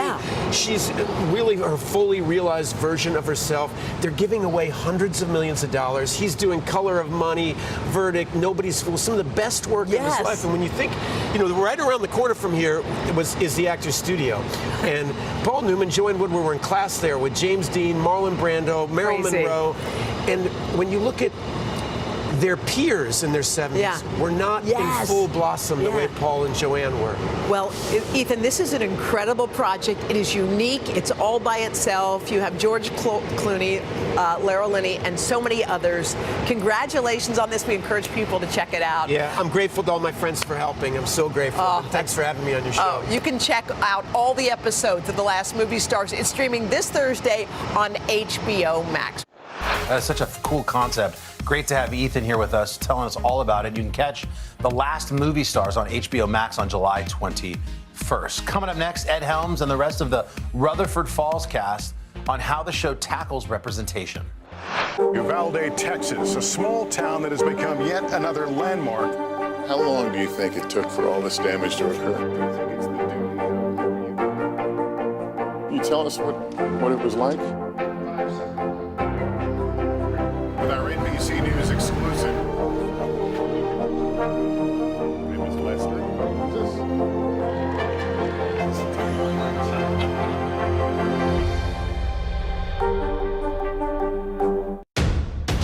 The day's biggest political stories with trusted insight now and expert analysis now. A daily look at the politics behind the headlines. Meet the Press Now, streaming weekdays at 4 p.m. on NBC News Now. Live from Ukraine, from Uvalde, Texas, from Mayfield, Kentucky. To cover the news, you have to be in it. This is how so many towns and cities are protecting themselves. You can actually see they're pushing the gates open. Was there a school officer on campus? That's what we've been told. No. Do you remember any tornado as bad as this one? You look at this and you're thinking, we're not going to have power for weeks, if not months. Exactly. Every night, it's your news playlist. Top Story with Tom Llamas, weeknights at 7 on NBC News Now. For breaking news in our changing world, download the NBC News app. It's a can't-miss summer on Today. They are walking strong, elegant, and pretty easy to prepare. How to cut costs on your vacation? Vicky has the answers. Every single thing you need for the best summer yet. Only on Today.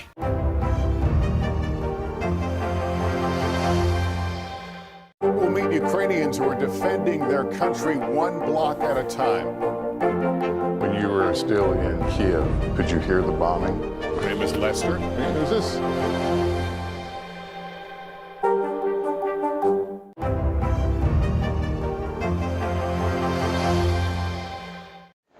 And welcome back to Pop Star Plus. Rutherford Falls chronicles the goings-on in a small northeastern town that borders a Native American reservation. The show's been getting touted as being very breakthrough in its representation on camera and behind the scenes, with 6 Native writers, and the cast spoke to us about why their storytelling is so important.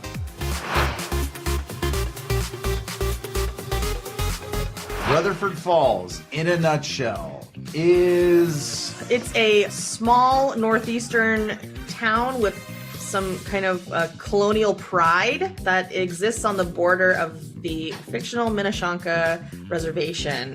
The communities interact with each other and they work together and they have conflicts as well. The show kind of dives into the politics behind whose land is whose and who founded the town. I think it is something where it's like there's a wonderful small town comedy, but within that there's incredible themes of revisionist history and native joy and reclaiming identity and redefining identity. It's a really, there's a lot of complex themes, but that just gets delivered in a palatable, lighthearted, hilarious, and heartfelt comedy. A bunch of years ago, Lawrence Rutherford wrote and signed a legally binding agreement with the Minneshanka. That's why this town exists. That's why all of you exist. Okay? Lawrence Rutherford is our forefather. He's our Adam and Eve, our Tigris and Euphrates. And that statue, which sits on my family's land, commemorates all that he gave us. You don't get that, well, you're just an ungrateful boob. Yeah. I think in season 1, we, explored the Nathan character and this concept of his legacy. We kind of blow it up by the end of the season. And you also watch characters like Terry and Regan really level up and get what they've been sort of fighting for many, many years. And so in season 2, it's a real kind of fun exploration of what does it feel like when you're starting from scratch and you have to kind of build a legacy for yourself, and then also what happens when you do have it all and get what you want, and is that sometimes harder than having to start over again. We really leaned into the ensemble. I feel like we really got to explore and find out how funny these characters are and different dynamics that we enjoyed and dynamics we hadn't tried yet. And so it's a real sort of, there's a lot of romance and a lot of silliness this year, and I'm just really excited for people to see it. I think that comedy is inviting. To generate laughter for people is a gift. I think also, specifically for Native people and Native storylines, we have been relegated to drama historically in this industry. And so it's been actually very fun and easy to elevate us into a comedy space and to utilize the writing of other Native comedians and non-Native comedians. I always think of this quote from Judd Apatow where he said, when someone's laughing, it's the only time I'm sure that they don't hate me. And so, or something like that. I might have butchered it a little bit, but it speaks to a greater beauty and truth about comedy, and especially comedic storytelling, which is you can tell stories about awful characters or characters that make awful mistakes, and Nathan certainly is that, and Regan is that at times.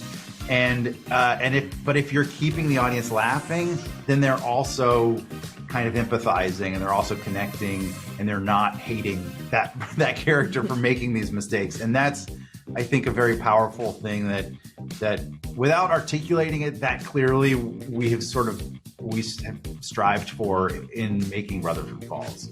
One of the details that I love this season, I mean, the show in general is so great, and it's Sierra spearheading, obviously, but all of the writers, there's 6 Native writers on the staff, and all of them as well, are reaching out to their communities to bring in art from their various communities and just sort of connections that they have. As an Indigenous actor, frankly, as an actor of color, I think Hollywood positions us to be sort of, in a way, guardians of cultural authenticity. With Rutherford Falls, I was placed in a position where I didn't have to do that.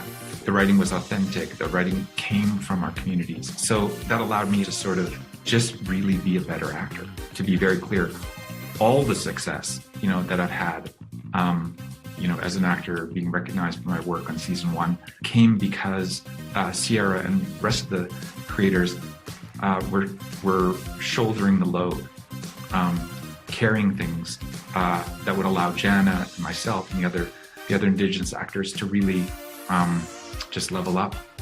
So I'm so grateful for that. I feel like when it comes to Native stories on television that's made by non-Native people, there's usually an element of hold for applause, or it just feels like homework, and you're just like, oh god. And we always were like, let's avoid kind of feeling, at every turn. And so in our lives as Native storytellers, I find that often very complex things will happen to us, and they'll be coupled with comedy. And I always was like, if we could just tell our story as we experience it, I think people will not only get a real view into our experience, but they'll also be very entertained and will find it funny. Once Native people are in on the joke, it's a really wonderful experience for any viewer coming into the show. Well, it is important. That was awesome to hear from those folks. We should mention Rutherford Falls is available on Peacock, which is part of our parent company, NBC Universal. Still to come from our vault, Daniel Radcliffe at just 12. Hallie Jackson Now, weekdays at 5 on NBC News Now.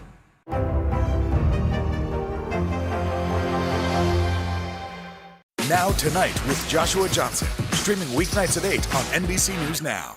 Welcome back to you today. We got a lot to celebrate on this Wednesday morning. It's good to have you along with us. You don't know when your moment's coming, but when it does, you take it. Everybody good, and that's it.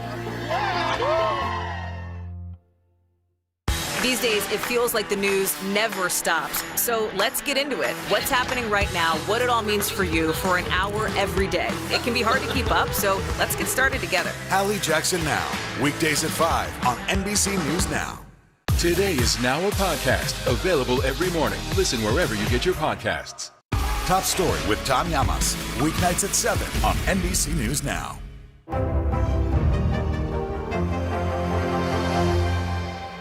Today is now a podcast, available every morning. Listen wherever you get your podcasts. For breaking news in our changing world, download the NBC News app. It's a can't-miss summer on Today. They are walking strong, elegant, and pretty easy to prepare. How to cut costs on your vacation? Vicky has the answers. Every single thing you need for the best summer yet. Only on Today. Top Story with Tom Llamas, weeknights at 7 on NBC News Now. And welcome back. Daniel Radcliffe's 33rd birthday is this week, so we thought it'd be a good idea to take a little journey back in time to the very start of Daniel's career. He spoke with us at Today during the release of the very first Harry Potter film when Daniel was just 12 years old.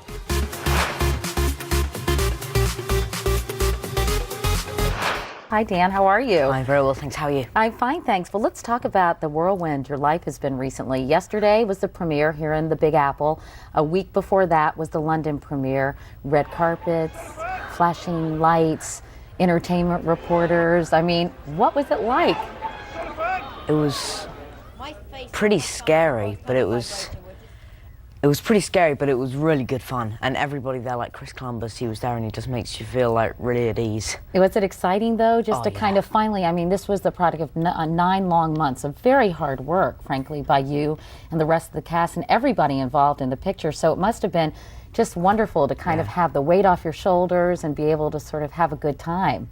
It was fun, but I was quite nervous, but it was very cool. You were nervous really about how the movie would be received, or just all the attention? I was kind of just nervous about like seeing all the photographers and everything like that. I was kind of nervous about that. Yeah, the paparazzi, they can be a little overwhelming, I'm sure, especially for someone who's 11 years old. You're still 11, or 12? When did you turn 12?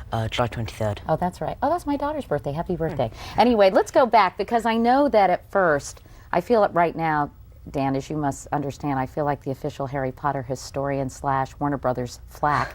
But having said that, I know all the whole story, and I know your backstory, which was there 2 months before shooting, there was no Harry Potter. Thousands of kids had auditioned, and the director, Chris Columbus, said, "Get me that kid from David Copperfield," right? Tell me how they discovered you and why they went after you so enthusiastically to play Harry Potter.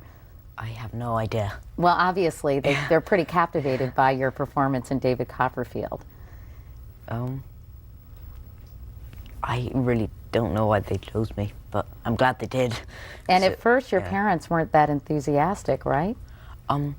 They only had one concern, and that was because I've been up for David Copperfield and I've been up for Taylor of Panama, and on both of those, I kind of had a tendency to get my hopes up, and they knew that there were thousands of boys going up for the part, so they didn't want me to get my hopes up and then be disappointed, so they were just protecting me. And they were, though, once you did get the part, they were pretty excited, as you were too. We all were. I know that when you were first tapped to play Harry Potter, you hadn't read the books, but after you got the role, you quickly devoured them and fell in love with them like so many other kids. What was it about the books that you found so great? I think it was the fact that I think not only myself, but I think everybody can relate to Harry in some way. And I think as well, it's the idea of magic. When magic kind of comes to life, there's so much opportunity for absolutely anything to happen. And I think I kind of like to read about what could happen if magic really came to life. And Harry Potter, in a way, is sort of the ultimate underdog. I mean, you really push for him because his lot in life is pretty tough. In fact, we have a clip. This is where Harry Potter, we see he has a very sad life, living under the stairs in his mean aunt and uncle's house, the Dursleys. They sound mean, the Dursleys, don't they? Yeah. And he starts to realize he has special wizard powers. Let's take a quick look at a clip. Excuse me. Could you tell me how to get onto the platform? Not to worry, dear. It's Ron's first time to Hogwarts as well. Now, all you've got to do is walk straight at the wall between platforms 9 and 10. Best do it at a bit of a run if you're nervous. Good luck.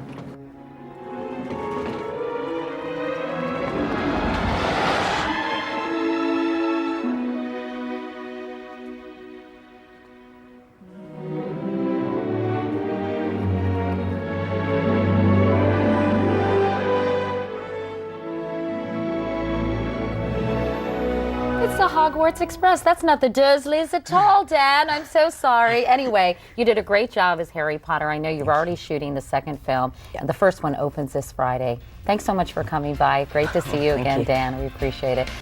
And a happy early birthday to you, Mr. Radcliffe. And there you have it. Another Pop Star Plus comes to an end. We hope you'll join us again tomorrow. We're going to have more things that you're going to need to know. Until then, have a great day. See you soon.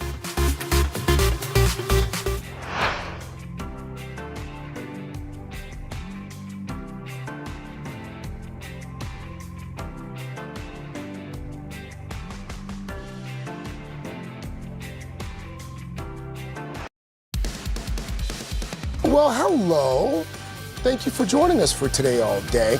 We hope you're enjoying this Tuesday, folks. And a big thanks for tuning into our little digital show. It's called Today in 30. And we've got a lot to cover today, starting with the brutally hot temperatures that so many of you are coping with right now, with records being reached all over the place. We've got everything you need to know, as nearly 200 million Americans are struggling to stay cool and to stay safe in many places. And then after that, Carrie Sanders is back with another story for Shark Watch on today. This time, Carrie traveled to the site of a famous shipwreck off the North Carolina coast where scientists have made a major discovery about a confounding mystery: where sharks give birth. And then Olympic legend Lindsey Vonn joined us here in Studio 1A. The important health message that Lindsey has decided to share publicly after struggling behind the scenes for nearly a decade. And she's a Broadway star, and now she's a mom-to-be.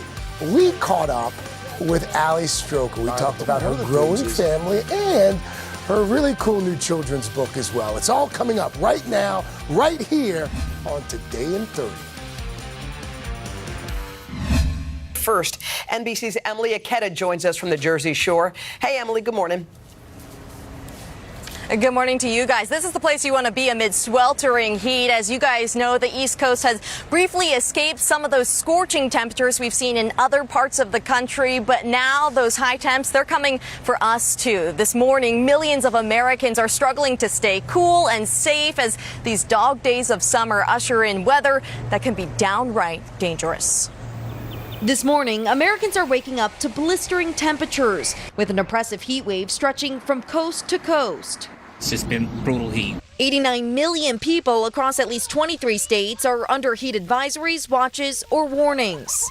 More than half of the country is seeing temperatures over 90 degrees, many setting records. It's sweltering, and what's the worst is there's no air moving. Triple digits extending through the plains from the Dakotas to Texas. Across the Lone Star State, records tied or shattered. People say it's hot in Texas, but this is like different. It's hot. Dallas reaching a whopping 109 degrees. I don't have central air. It would have me at over 100 degrees inside of the house. Michael Sneed says for him, the blazing Texas heat is a matter of life and death. Most of the time I have to sit right on the couch up under the air conditioner, and that's not really doing much. And so I feel in danger all the time. California's Central Valley is facing excessive heat warnings. The city of Fresno expecting triple-digit temperatures to linger for weeks. Officials already responding to calls for heat exhaustion warn that as little as 30 minutes of activity in this climate can be dangerous. Our bodies are not necessarily used to or accustomed to this heat over long periods of time, and so it can be really dangerous if you're not prepared. In Denver, the mile-high city hitting a sizzling 100 degrees. After escaping the heat over the weekend, the extreme weather is finally reaching the East Coast. Severe storms battered the New York City area on Monday, flooding roads and train lines and causing damage like this sinkhole that swallowed a van in the Bronx.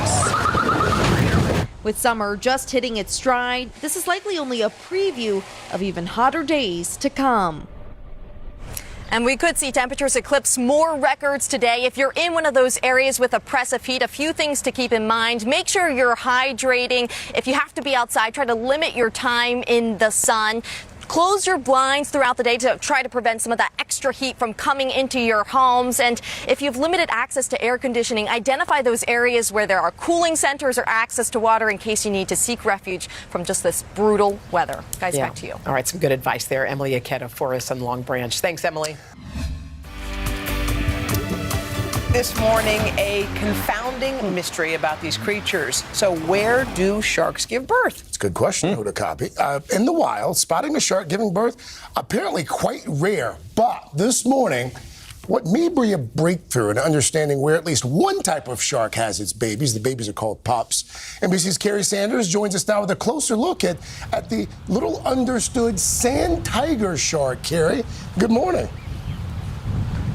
Well, good morning, guys. The sand tiger shark, it's found both in the Atlantic and the Pacific, and it can appear scary. It's up to 10 feet long, has gnarly teeth, but they typically do not interact with humans in the water. So we decided to jump in with about 30, and that's where scientists are using this electronic device. Now, what they do is they place it inside a pregnant shark, and then when the baby is born, it pops out and it floats to the surface, and it reveals where a baby shark was just born. And surprise, it is not where scientists thought.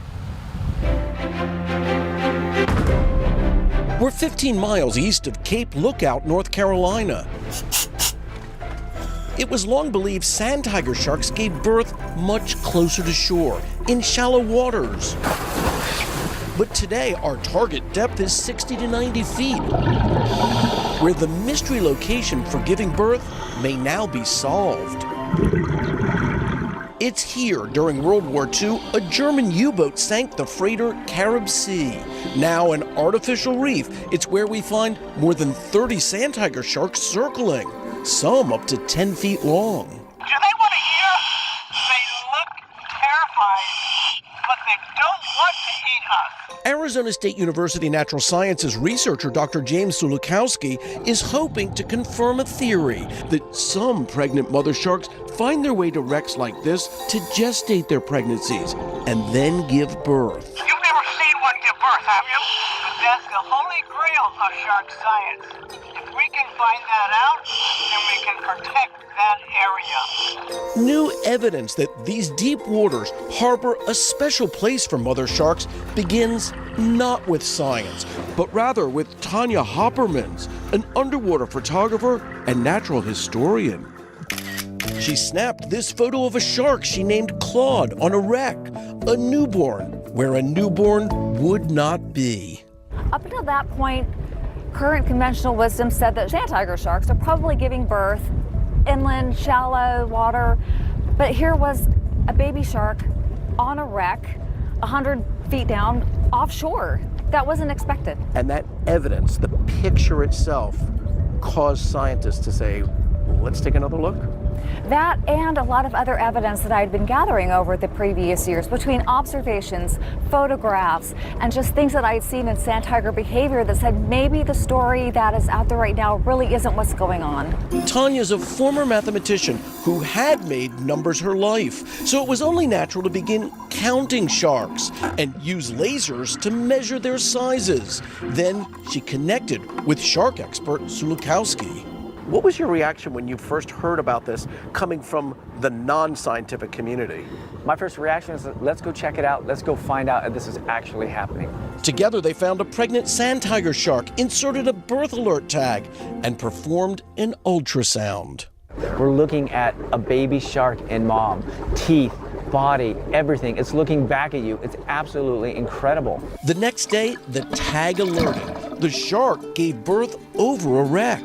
Now we have to find out how true it really is. Did we get lucky? Was it by chance? We have to go through the scientific method to really prove that these sand tiger sharks are using these wrecks as sort of a nursery area for their baby sharks. Scientists believe sand tigers, like other species of sharks, are in decline. These sharks, with 2 uteruses, only give birth to 1 pup per womb, possibly every few years. Why do we care about the sharks?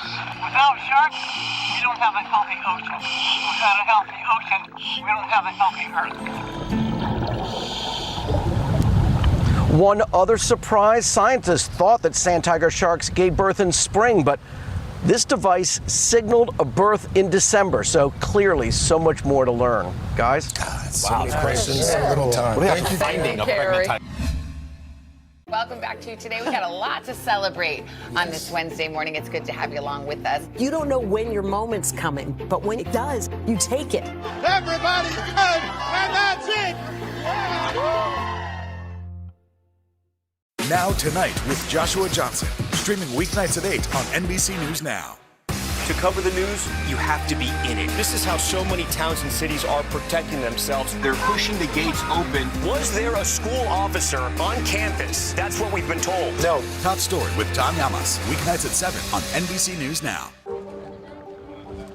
Let's go. This is a critical choke point for this fire.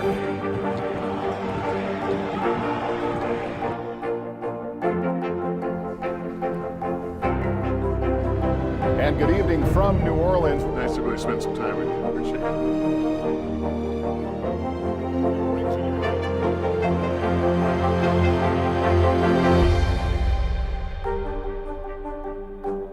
Hallie Jackson Now, weekdays at 5 on NBC News Now.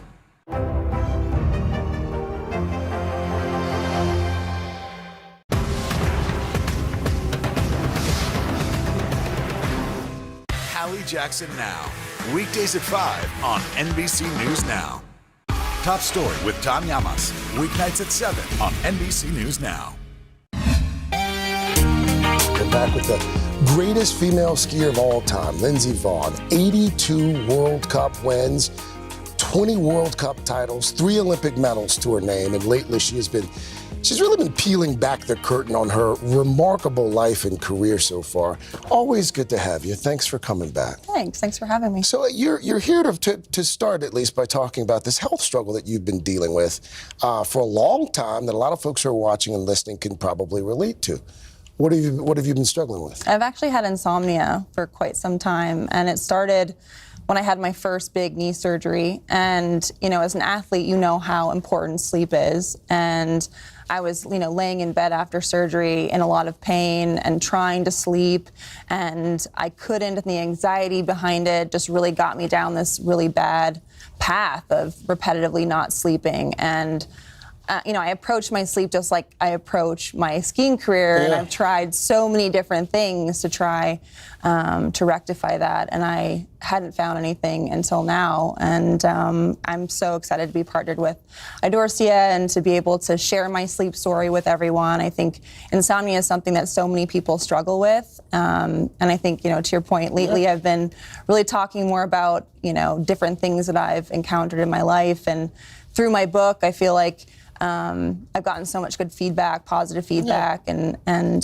so I think, for me, it was important to share this and help others in the process. We should mention you're a paid spokesperson for Idorsia, but where are you now on your sleep journey? I'm rested. I feel great. Yeah, I feel awesome. I think I'm just in a really great place in my life. I'm healthy, I'm happy, I'm well rested. I'm, approaching life every day with a lot of energy and enthusiasm, and I get a lot of that from my mom, but a lot of that from my sleep as well. You mentioned Mom, and you've talked a little bit about what she's going through. How is she?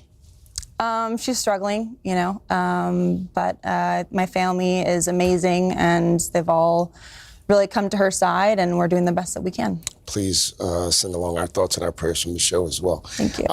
Let's talk about Lindsey Vonn these days. The book you mentioned, you've been out a bit talking a little bit more about your mental health struggles that you've dealt with over the last decade or so in Rise. Why now? Why peel back all these layers at this particular point in your life? Well, I think retirement was a really important time for me to reflect on my life and who I am as a person. I think skiing has really defined me for the majority of my life. And I think writing my memoir was a really therapeutic process. And, talking about my depression and talking about, a lot of the injuries and other obstacles that I've faced in my life, I've just kind of been in this reflective moment. And again, I think my book, I've gotten so much great feedback from my book and, how it's helped others. And so I've just realized that, I've learned a lot and I can share a lot and hopefully help people in different ways. I read that you broke up with the Slopes for a bit. I did. Yeah. It was a slight breakup, about a year. I needed some away time. But you reconciled now. We did. We got back together. We're very happy now. Yeah. I'm able to ski with my family, and I went on my first ski vacation last year. Your first ski vacation? Since I was like 9 Okay. or maybe 7. Okay. Yeah. Because it was work for all those years. I Not mean, really a I vacation. never saw my career as work. Yeah. But yeah, I hadn't been with my family skiing since I was a child. I caught these pics on the gram of you checking off a bucket list item. This was skiing at midnight in Iceland? Yes, I did. It was so crazy. Why was that on the bucket list? I mean, I'm pretty adventurous, so, anything that I can do that's new and exciting and, will get my adrenaline pumping. It's a little hard for me to get my adrenaline going these days. I would imagine. So this was something that I had the opportunity to do, and I jumped at the chance. What's next for Lindsey Vonn? And don't say another dog, because I know you have 3. You can't take on any more dogs. I think 3 is my limit for now. I don't know. I'm just really excited to share my story, and I'm a pretty open book. Yeah. And I'm just kind of sharing what I'm going through on Instagram, and spending time with my family and friends, and just. I take my mom's approach. Every day is a great day, and I'm very thankful to be here and to be where I am. So I don't take that for granted. You do not. And again, please tell Mom hello. Thank you. It's easy to see how you got so much strength, being familiar with her story. Lindsey, thank you. We love you so much. We look forward to seeing you soon. And we are back with more on a Tuesday morning. But first, this is Today on NBC.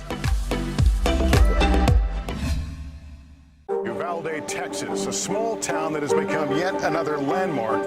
How long do you think it took for all this damage to occur? Can you tell us what it was like? With our NBC News exclusive. It was less than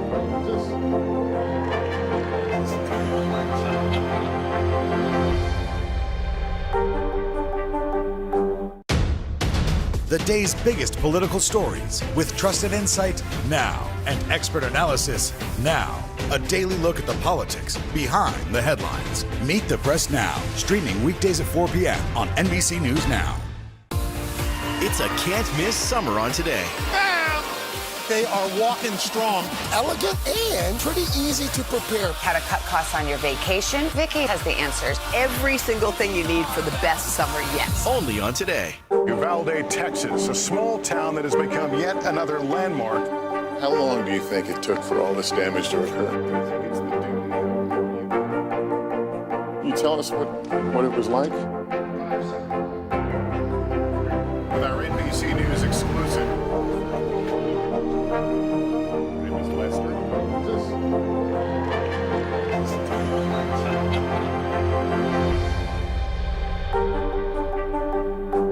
Now Tonight with Joshua Johnson, streaming weeknights at 8 on NBC News Now.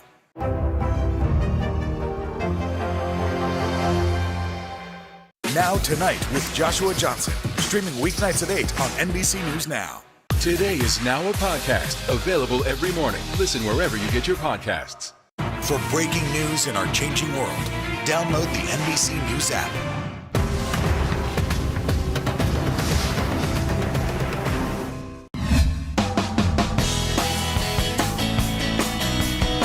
This morning, we are catching up with one of our favorite special guests, Ali Stroker, making history as the first person in a wheelchair to appear on Broadway and win a Tony Award. Well, now she's drawing from her life as a performer, publishing her second book. It's a children's story, and it's titled Ali and the Sea Stars. It follows a young girl who puts on a show with her friends. That's cute, and despite some obstacles, she creates a production the town will never forget. And Ali joins us now. She's always glowing. Good morning. Good morning. So first things first, congratulations. Yes, you should be glowing this Yes, morning. oh, that is true. You and your husband, David, announced over the weekend that you're having a baby in November. Yeah. How do you feel? I feel amazing. I'm so excited. This is such a dream come true. Have we started getting prepared? Have we started? Oh, yeah. Yeah. We were painting the nursery. Oh, yeah. All the things. Getting ready. All the things. It's so fun. It's so fun. And so, I mean, it's fitting that you have a children's book out, which it has to be extra special, you know, knowing you have a little one on the way. You'll get to read this book to him or her.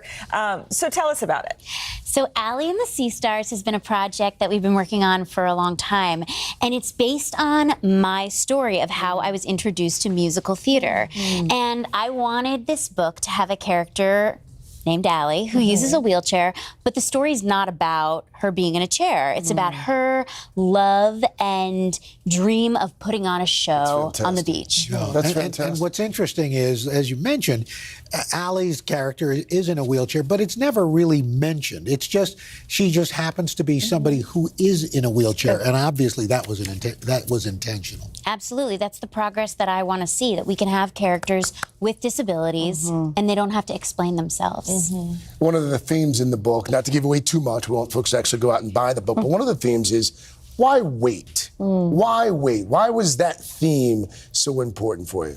I think as a little kid, I was really, really passionate, but there wasn't always ease around finding opportunities. So creating your own opportunities was the thing that sort of opened up so many doors for me.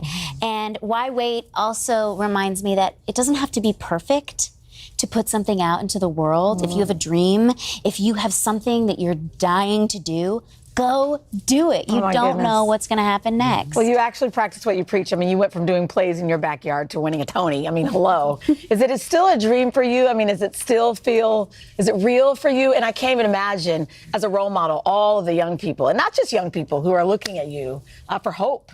Thank you. Yeah, it's amazing. It feels so good. I feel really, really proud of me and little Allie that we are here. And there's just so many things that I dreamed about that are actually happening now in my life. And winning a Tony on Broadway, becoming a mom, I mean, these were the things that I thought, gosh, I really hope one day that will be my life. And speaking of all the things you're doing, I was so excited to see you in Only Murders in the Building. So fun when you popped up. You're in Ozark and Just Like That. I mean, what's it like to kind of expand the whole theater world? And now, I mean, you're just popping up all over the place. It's been so cool. I love working on TV. You know, theater was my beginning and my foundation, but working on TV, there's so many cool shows coming out. Only Murders in the Building has been such a dream. Awesome. I mean, Martin Short and Steve Martin are my heroes. So that opportunity. Fake it. No, they were like, this is a part for a super fan. I was like, sign me up. That's me. Allie, Can you tell us how season 2 ends? No, I can't share. I can't share. No spoilers. Well, thank you would, so but much. You'd have to kill you. So tell him. There you go. And congrats. Wow. No, I'm kidding. I'm kidding. That was dark. Murders in the Building. Oh, got it. You get it? Murders. Allie and the Sea, children's Too book. dark. Allie and the Sea Stars is out now. Thanks so much. Thank you. To cover the news, you have to be in it. This is how so many towns and cities are protecting themselves. They're pushing the gates open. Was there a school officer on campus? That's what we've been told. No. Top Story with Tom Yamas. Weeknights at 7 on NBC News Now.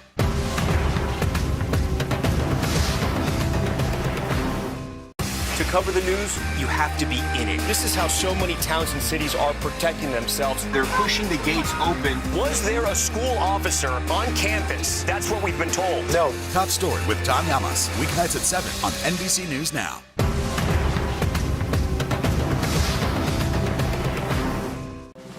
The midterms are here.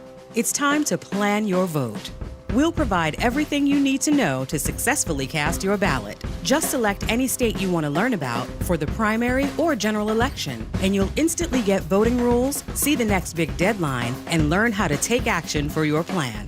Voting rules have changed since 2020, and those rules vary from state to state. So it's time to get planning for 2022. Visit NBCNews.com/planyourvote today. Top Story with Tom Yamas. Weeknights at 7 on NBC News Now. The day's biggest political stories with trusted insight now and expert analysis now. A daily look at the politics behind the headlines. Meet the Press Now, streaming weekdays at 4 p.m. on NBC News Now. Right. All right, we are back with our first ever Today.com digital cover girl, Issa Rae. And behind every cover girl is a team that pulls it all together. So we're going to give you a glimpse behind the scenes of our shoot with Issa in just a quick second. But Jen has a very important question to ask you before we get to that. I was a Barbie addict as a child. Man. I'm not sure if you were. Were you? I was. What's crazy is my mom, was very, she was strict in terms of what we could watch. Yeah. Right? So I couldn't watch anything. But she got me 90210 Barbies. So I had 90210 Barbies, didn't know the names, was just naming them Vanessa and Linda, but that was my... Your mom would let you watch? No, 90210. I had to sneak to watch 9. I had to watch to sneak in on Thursday nights and Melrose Place following it. I mean, dang. I tried, but I couldn't escape her. Couldn't escape the her. TV room, the living room was past her bedroom, so there was no way. So your parents were strict. That's kind of an interesting, that tells you something. My mom was Your mom strict. was. Let's be clear. We're talking about Barbie, though. No, I know, but when she said remember her mom wouldn't let her watch TV? I know, but we have to and get she's back a TV mogul. That's what I'm saying. Oh, okay, I see. A mogul. I see. You are a Connecting. mogul. Yes. But, okay, so you are in this anticipated film. I feel like there hasn't been anything as anticipatory. Is that the right word? As the Titanic, man. I mean, people, there's all those photographs. All these leaks. I'm like, dang, people are making their own little plots, but they'll never know. And I can't say Who is your character? I cannot tell you. I can just tell you that it was the best experience. It was so fun. From the top down, from Greta, from Margot, everyone was incredible. Ryan Gosling. I mean, sorry, Oh my God, look at that. Weird kid in underwear. And they look just like that in person. That's not, the photos aren't doctored up. That's how they appear. Exactly that how they are. glow. What did you look like? I looked great. We need a picture. All right, we got to get to this behind-the-scenes shoot at Today.com. It was a cool vibe. Let's take a look. So I think our only other... On this sunny June day in Los Angeles, it is all about turning Insecure star Issa Rae into the perfect cover girl. Today is in such an exciting time right now. We are really thinking about how we can expand our storytelling even more beyond the TV across digital. And that was why we were so excited to launch our new digital cover story. Issa Rae really changed the game when it came to Hollywood. She really changed how we look at Black stories on television. But behind every cover girl is a team to help her prep. In this case, a dream team. Thinking about the impact that Issa has had on this industry and how many opportunities she's created for people of color, both in front of and behind the camera, I felt it was really important to kind of continue that momentum with this story. Enter photographer Raven B. Verona and writer Sylvia Obell, good friends who are up-and-coming names in their own right. Raven B. Verona she's iconic. She is an amazing photographer who's captured everyone from Adele to Beyonce. I think to a degree, photos stop time. So no matter what the photo is and what's going on, it literally freezes that moment. It makes it more important. Sylvia Obell is the writer and interviewer behind covers on magazines from Essence to Cosmo. I find joy in my work when I'm able to inspire women specifically to feel like their dreams are within their reach. Issa creates a space that makes you truly feel like you're supposed to be there. And when you have a space like that, it's way easier to create, it's way easier to grow, it's easier to just be inspired. She amplifies our voice and our representation so naturally. My passion was to prioritize and put Black women first in a very unapologetic way. I think for a long time we didn't have the power or authority or access to tell our own stories. This powerful duo put together a cover story that shows the actress's beauty from the inside out. The result? Issa Rae's next chapter, the mogul era. My favorite photo from the Issa shoot is the second look. She was just gonna sit on the couch, but I was like, let's have you stand on the couch. And she just started to play with the curtains, and so she was peeking through the curtain, and I was just obsessed. This was not planned, and it was perfect. It was an honor to be able to kind of be that first one out the gate to have this conversation with her about her coming back and what she has for us. Issa is a dream. She was super friendly. She's ready for her next chapter. She's looking forward. And so are the women behind the scenes, creating a sisterhood along the way. we both wanted each other to be able to have the time to do their best. That one's very strong. I really wish that I could work with my friends all the time. A collaboration where everyone knows each other is really cool. Issa, we just want to comment real quick. You're amazing. You open the door for so many people. I think some people, when they get on top of the mountain, they say, oh, look at me, I'm here. You're like, who needs up? Yes. You need up? Like, that's part of what you do. I mean, yeah, but it's I love working with people. I recognize that I did not do any of this by myself. And for me, it's just really rewarding to work with people alongside me. And to bring them up and to give them pull credit. the chairs up at the table. That is incredible. You are a mogul. Yeah, we love you. That was so All fun. right, Issa, thank back. you to check out the full Tomorrow. cover story. And the next day, could you come? Are you I'll be around back. Friday? Don't tell me what a good time. Okay. All right. To check out the full cover story of Issa, go to today.com and see it all. You got to see it all. It's so worth it. Be sure to join us tomorrow on Today All Day. We'll go shopping with Joe Martin during a new batch of Steals and Deals. We'll see you then. Bye-bye.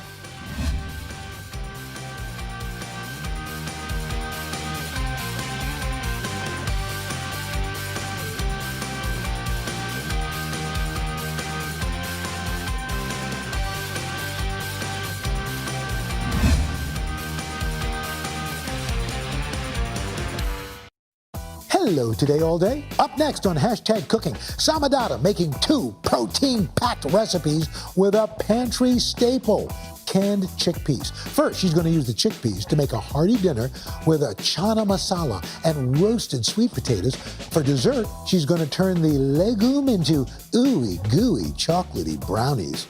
We promise you won't even taste the chickpeas.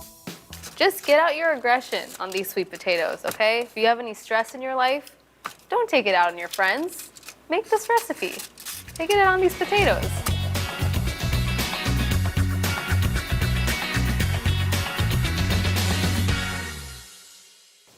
My life would not run without chickpeas. Whether in savory recipes or sweet, chickpeas are truly the legume loves of my life. I guess you could really say I'm a hashtag chickpea chick. I'm going to show you 2 of my favorite recipes to use chickpeas, my Chana masala stuffed sweet potatoes, and a delicious and surprising chickpea brownie. I know, once you make these recipes, you're going to love chickpeas as much as I do. Chana masala, sometimes called chole, is a spiced chickpea curry that my mom used to make for me all the time when I was growing up. It's one of my favorite Indian vegetarian dishes, so today I thought I'd get a little creative and stuff the chana masala inside some baked sweet potatoes. So, if baked potatoes are your vibe and spiced chickpeas are your vibe, then this is the recipe for you. I've got all of my cute sweet potatoes here. They're clean, so I'm just gonna poke them with a fork so they can release steam when they bake. Don't mistake your hand for a potato, okay? Promise me you won't do that. Keep your eyes on your goal. All right, I definitely did some damage here. Now I'm just gonna rub these potatoes with some olive oil and then sprinkle with some salt. These potatoes are at the spa currently. They're loving their lives. They're about to go into the sauna. I only find myself funny. The olive oil is gonna allow the sweet potatoes to get nice and crisp on the outside. I love eating the skin too, it's really yummy. Now, just a little sprinkle of salt. We can't forget to season everything.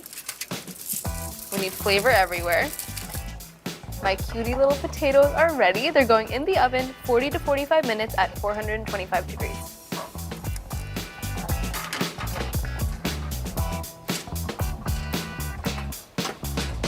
Now that my sweet potatoes are safely in the oven, they're secure in there, I am gonna start on my chana masala. First thing I'm gonna do is dice my onions. Just clearing my workspace, nothing to see here. I love using onions in basically everything, but onions, garlic, and ginger are just key aromatics in Indian cooking. You really can't have Indian cooking without them. Now for my garlic, just gonna mince it. A mince is really, really fine, so you just wanna get all of that delicious garlicky flavor out. You know you did this right if you smell like garlic for 3 days. We're just getting at all of that flavor.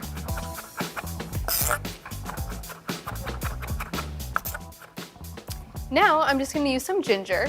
A really easy way to peel ginger is to use a spoon. You can just use it to scrape back that little peel, like so.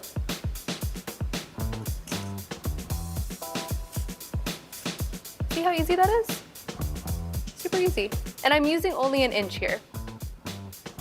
Now I'm just gonna mince my ginger up super fine. I wanna extract all that flavor, just so it matches the garlic too. Okay, my onions, my garlic, my ginger, we're all ready for the hot oil. So now I'm just gonna heat some oil in my medium pot until it shimmers, and then I'll add all of my aromatics. Heating up my olive oil in my pot. Once the oil shimmers, then I know it's ready for the onions. Taking a little peek, the olive oil is shimmering, so it's time to add my onions.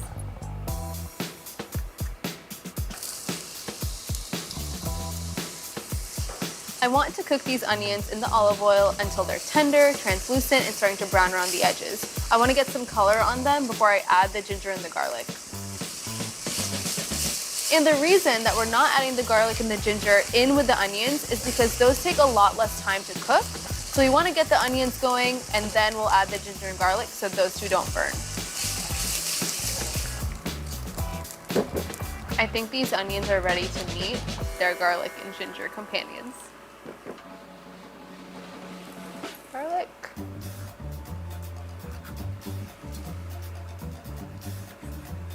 Ginger. That smell. We want to cook the garlic and ginger in with the onions for about 1 to 2 minutes so it smells aromatic and fragrant. Get rid of that raw smell.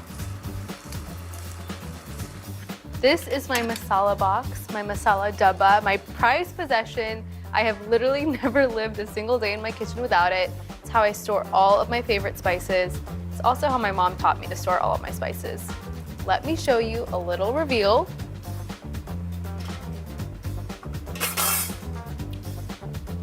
Look at that. These are all my favorite spices that I use. And these are also the ones that are gonna go in my chana masala. My onions, garlic, and ginger smell amazing. They look amazing, which means it's time for my masala. I'm going to add some of my favorite masala spices here. I like to add cayenne for some heat, for some spice. Adding turmeric, one of my favorite spices. A lot of cumin. I absolutely love it. Time for some coriander powder. Adding that straight in. Did you know that coriander powder is just the seeds of cilantro ground up? Now you know. Now I'm just gonna add a little bit of salt and pepper. So I want to roast my masala spices until that raw masala smell goes away. We want to toast it, we want it to smell fragrant and aromatic.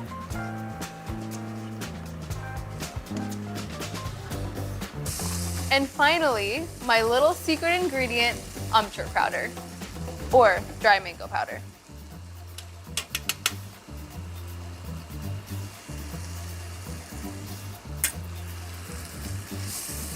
Amchur powder is so tangy, it's tart, it adds a little something extra into this chana masala. Adding amchur powder was definitely my mom's tip, so thank you, Mom, for making my chana masala a lot better than it was before. I wish you could smell it, but you can't. So you're just gonna have to make it. I'm sorry, I don't make the rules, but I am making them a little bit here. Okay, my masala smells amazing, smells super aromatic. Now I'm gonna add my tomato paste. Here.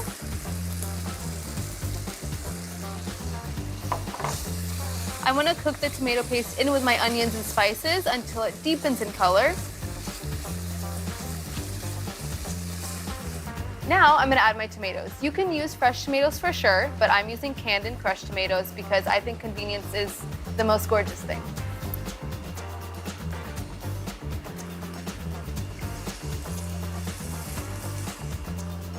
My tomatoes are looking delicious. Delish. Now I'm gonna add my vegetable broth.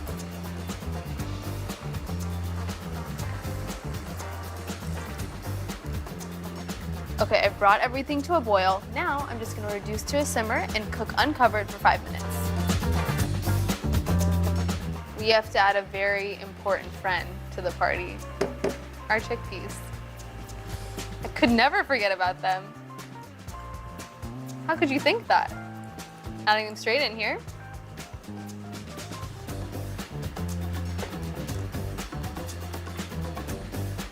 Get them really up in that gravy. Now that the chickpeas have found a really nice home in here, I just want to simmer this together for 20 minutes. I want the gravy to become thick and the chickpeas to really infuse in with all of that masala. Make sure you cover this while it simmers.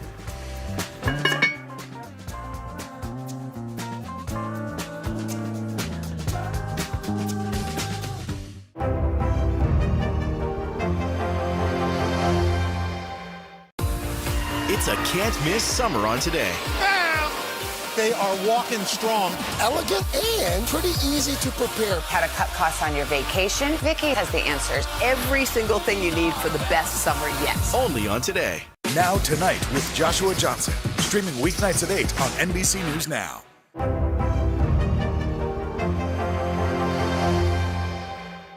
These days, it feels like the news never stops. So let's get into it. What's happening right now, what it all means for you for an hour every day. It can be hard to keep up, so let's get started together. Hallie Jackson Now. Weekdays at 5 on NBC News Now. Live from Ukraine, from Uvalde, Texas, from Mayfield, Kentucky. To cover the news, you have to be in it. This is how so many towns and cities are protecting themselves. You can actually see they're pushing the gates open. Was there a school officer on campus? That's what we've been told. No. Do you remember any tornado as bad as this one? You look at this and you're thinking, we're not going to have power for weeks, if not months. Exactly. Every night, it's your news playlist. Top Story with Tom Llamas. Weeknights at 7 on NBC News Now. Top Story with Tom Llamas. Weeknights at 7 on NBC News Now. Today is now a podcast available every morning. Listen wherever you get your podcasts.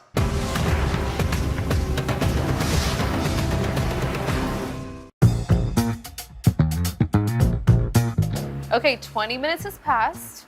I think it's time we take a peek at my chana masala. I mean, look at that. Look how thick it is. It looks delicious. It smells even better. There is one more thing that I do like to add in my chana masala. It's just a little sneaky spinach. Nothing to see here, just some sneaky spinach. You won't even see it or taste it. I just like to sneak in some cute greens in there from time to time, you know? Just adding a handful. I'm just gonna tear it, roughly. No science to that here. And I'm gonna stir it into my chana masala until it wilts.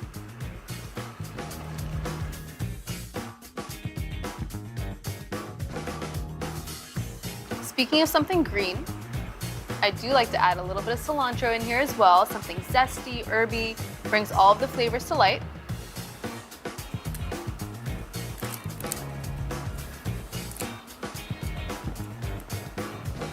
I keep those tender stems, but I'll remove the thick stems like this. This doesn't have to be added to our chana masala. All this talk about cilantro has me craving something, my cilantro mint chutney. I'm gonna show you how to make that. I'm just gonna let this hang out while I do that. Let me just start off by saying that I love chutney. A life without chutney is one that I just don't wanna live. If you're not eating chutney, you are not living. Chutney is super popular in Indian food, especially Indian street food. I find that it's zesty, it's bright, it's usually with a lot of herbs, a lot of spices, a lot of lemon or something acidic. It's super delicious and really tangy. Let's make my favorite cilantro mint chutney. This, by the way, is so easy to make. You're just gonna throw everything in your blender. Just gonna get my cilantro ready. Again, just like in my chana masala, where it's okay to keep those tender stems on the cilantro, I'm just gonna keep the tender ones but remove the thicker ones. These are a bit more bitter, so we don't want these in our chutney. Like I said, super simple recipe. Gonna add everything to our blender. I don't know why these spatulas are in here. They wanted their 15 seconds of fame. Gonna remove them. I'm gonna add my cilantro straight into my blender. Like that. Mint is super floral. It's very bright. So I find that it complements the cilantro really well. And anything you add this in is just gonna really awaken the flavors. If the flavors were sleeping, this chutney is gonna awaken the flavors. I love some heat, I love some spice. So we're gonna be adding a full green chili here. If you want it to be less spicy, you can de-seed it, but I will not be partaking in that. I want all the spice. Just gonna trim it, pop it straight in there. Yes, I live life a little risky. It's just how I do. Just juicing a fresh lemon in. Nothing like some fresh lemon juice. It's gonna really brighten all of those flavors up. Add something a bit acidic, which we need with all of those zesty herbs. Now for my spices, I'm gonna add some salt and a little cumin. My precious box. Little cumin. And some salt. Now I'm just gonna add a little bit of water to help get the blender going. You can feel free to add more water as you blend, just if you need to get the blender moving a bit more.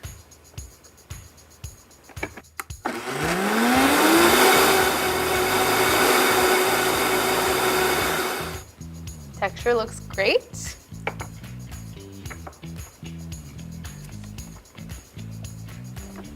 Oh, it smells so good too. That, as you can see, some nice texture. I wanted this to be a little thinner because I will be drizzling it on top of my chana masala stuffed sweet potatoes. I'm gonna set this aside, go check on my potatoes, and then I'm gonna get ready to plate.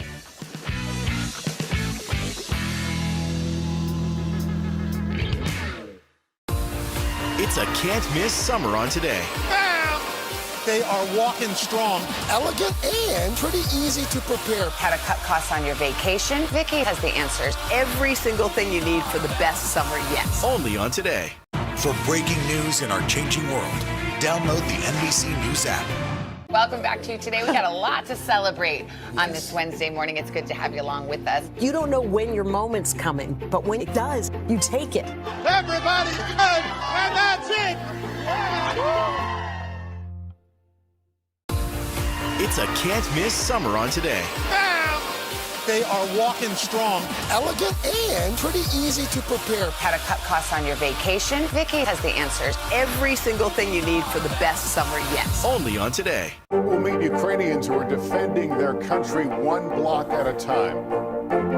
When you were still in Kiev, could you hear the bombing? My name is Lester. Who's this?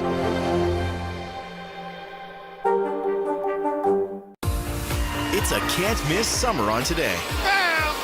They are walking strong, elegant, and pretty easy to prepare. How to cut costs on your vacation? Vicky has the answers. Every single thing you need for the best summer yet. Only on today. These days, it feels like the news never stops. So let's get into it. What's happening right now, what it all means for you for an hour every day. It can be hard to keep up, so let's get started together. Hallie Jackson Now, weekdays at 5 on NBC News Now. For breaking news in our changing world, download the NBC News app.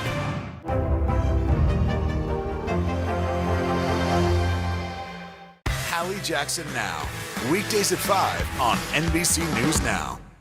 Top story with Tom Llamas, weeknights at 7 on NBC News Now. Hallie Jackson Now, weekdays at 5 on NBC News Now.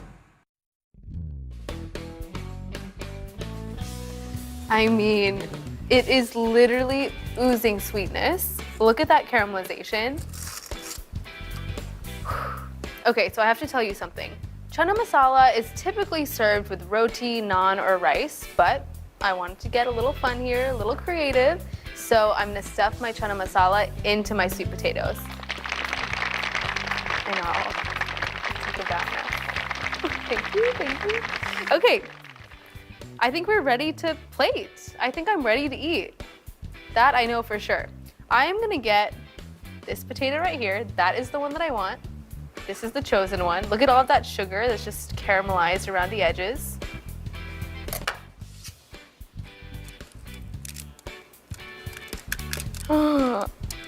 Okay, you need to look at this.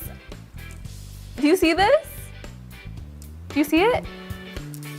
Okay, onto my plate we go. I love a sweet potato. Love, literally love. Time to bring my chana masala into the picture. I'm gonna move these guys aside. I will see you later. Time for you. Does everyone talk to their food like I do? Maybe not. Okay. I'm gonna cut my sweet potato. Just create a little slit right here. Just a little home for that chana masala to sit in. Look at that steam. Perfect. Now it's time for my chana masala. That smells so good. Gonna get a little bit of everything, that thick gravy, the chickpeas, my sneaky spinach. Straight inside. It fits perfectly. Little home for my chana masala. Great. Okay. Now, did not forget about my cilantro chutney. This is gonna add some brightness, some freshness, and a little bit of spice. Now, just for a little bit of glam, we're gonna add some chopped, or I should say torn cilantro. A little on the plate, just to, you know, aesthetics. I can assure you that my mom has never done this before, so I have to show her a picture. I want to see what she's gonna think. She will be proud of this chana masala though, because that looks pretty good. Mom, I hope you're proud. That looks so pretty. Aesthetically speaking, this looks amazing. Can I eat this now? I think yes, I can eat this now. I mean, this literally can do no wrong. It's hearty, it's satisfying, it's filling. It's very balanced. I think I really leveled up baked potatoes today. Perfect weeknight, dinner, even lunch. That caramelization on that sweet potato is just getting me. I just can't even handle it. Looks so good.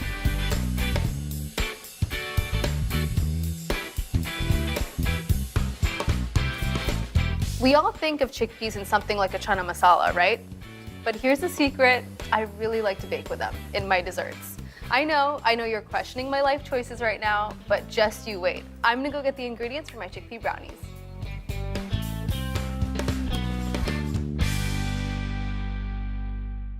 Live from Ukraine, from Uvalde, Texas, from Mayfield, Kentucky. To cover the news, you have to be in it. This is how so many towns and cities are protecting themselves. You can actually see they're pushing the gates open. Was there a school officer on campus? That's what we've been told. No. Do you remember any tornado as bad as this one? You look at this and you're thinking, we're not going to have power for weeks, if not months. Exactly. Every night, it's your news playlist. Top Story with Tom Llamas, weeknights at 7 on NBC News Now. It's a can't-miss summer on Today. They are walking strong, elegant, and pretty easy to prepare. How to cut costs on your vacation? Vicky has the answers. Every single thing you need for the best summer yet. Only on Today. Let's go. This is a critical choke point for this fire.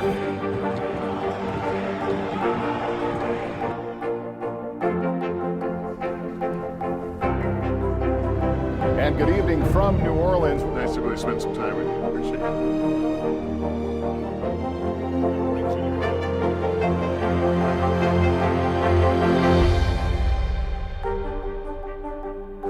Welcome back to Today. We got a lot to celebrate on this Wednesday morning. It's good to have you along with us. You don't know when your moment's coming, but when it does, you take it. Everybody's good, and that's it.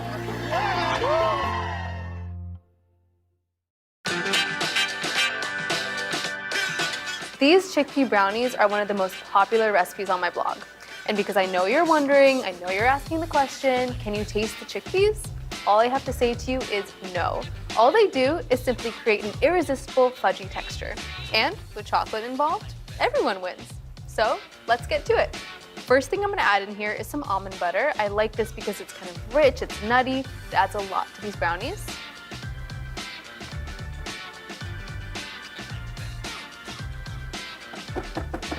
Now we're gonna add my chickpeas, my most valuable pantry player, my MVPP, my chickpeas. Make sure before you add these chickpeas into your blender, you rinse them super, super well. And just remember, the chickpeas don't add any flavor to these brownies. All they do is help to create a really nice fudgy texture and make it really satiating when you eat it. Now I'm gonna go for some vanilla extract. Delish. To sweeten these chickpea brownies up, I'm gonna use some coconut sugar. Beautiful. Now for my flour in these brownies, I'm not actually using a bunch of it at all. I'm gonna use some almond flour. It's kind of dense, it's delicious. It's also gonna help create a nice and fudgy brownie. What I like about almond flour is that it's just almonds, right? So that creates some really good texture and also a really nice nutty finish. Okay, we've gotta have a little bit of cocoa powder. I'm using unsweetened cocoa powder here. This is really important. We don't want anything added to our cocoa powder. We want it to be pure. And we're already adding sugar to our brownie, so no need to buy a sweetened cocoa powder. To help everything blend, I'm gonna add some almond milk now and a little bit later too.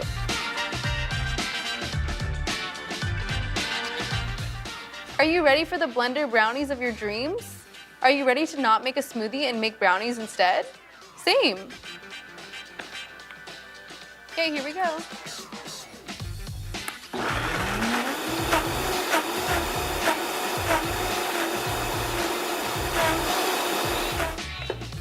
Perfection, perfection. I'm gonna scrape the sides down, give it another little blend. You want it to be super, super smooth. You literally never know there are chickpeas in here. It's actually kind of scary.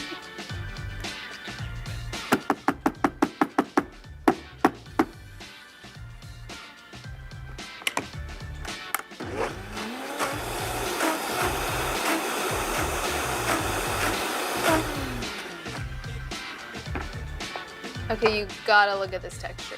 You gotta look at this texture.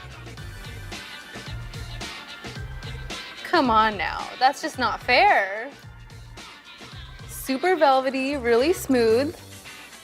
Just needs one thing, chocolate chips, because it's me. And why would I make a brownie without chocolate chips? It just doesn't seem right. Make sure you remove this from the blender before you add your chocolate chips so you don't blend up some chocolate chips into the air. No, that is not speaking from personal experience.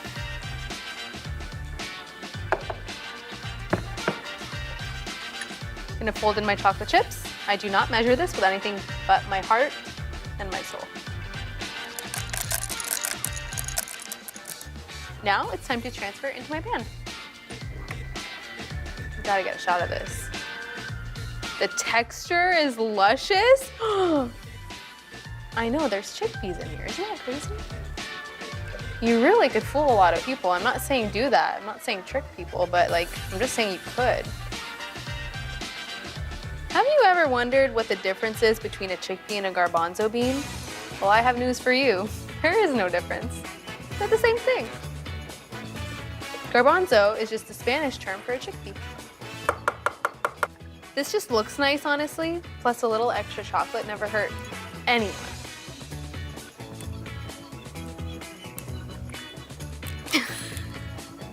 I gave up. Okay, we are ready for the oven. Going in 350 degrees for 35 to 40 minutes, and I'm so excited for their journey.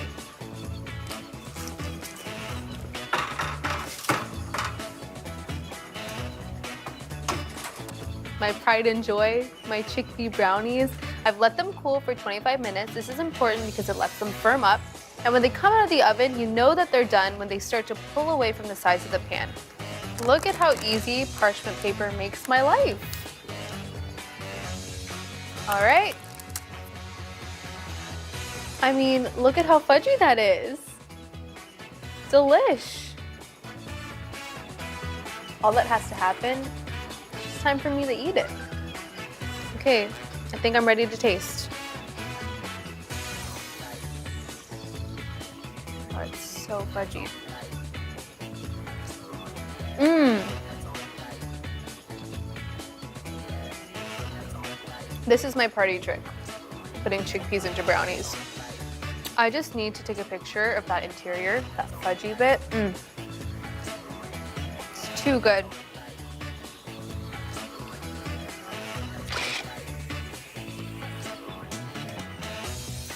It is crazy how you can't taste the chickpeas. They just add to that really nice fudgy texture.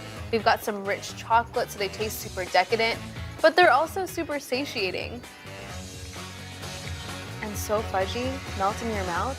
The extra chocolate chips, nobody's mad about that. I'm not mad about it. I hope this inspired you to use chickpeas in new and fun, unique ways, even baking them into brownies. Now you know why they're so versatile, and also why they're the legume love of my life.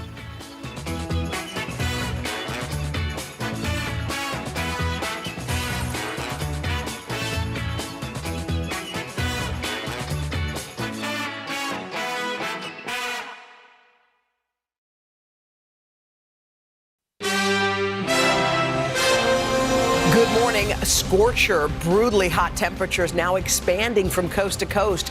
Nearly 200 million Americans set to face extreme heat today after Dallas reached a jaw-dropping 109 degrees. People say it's hot in Texas.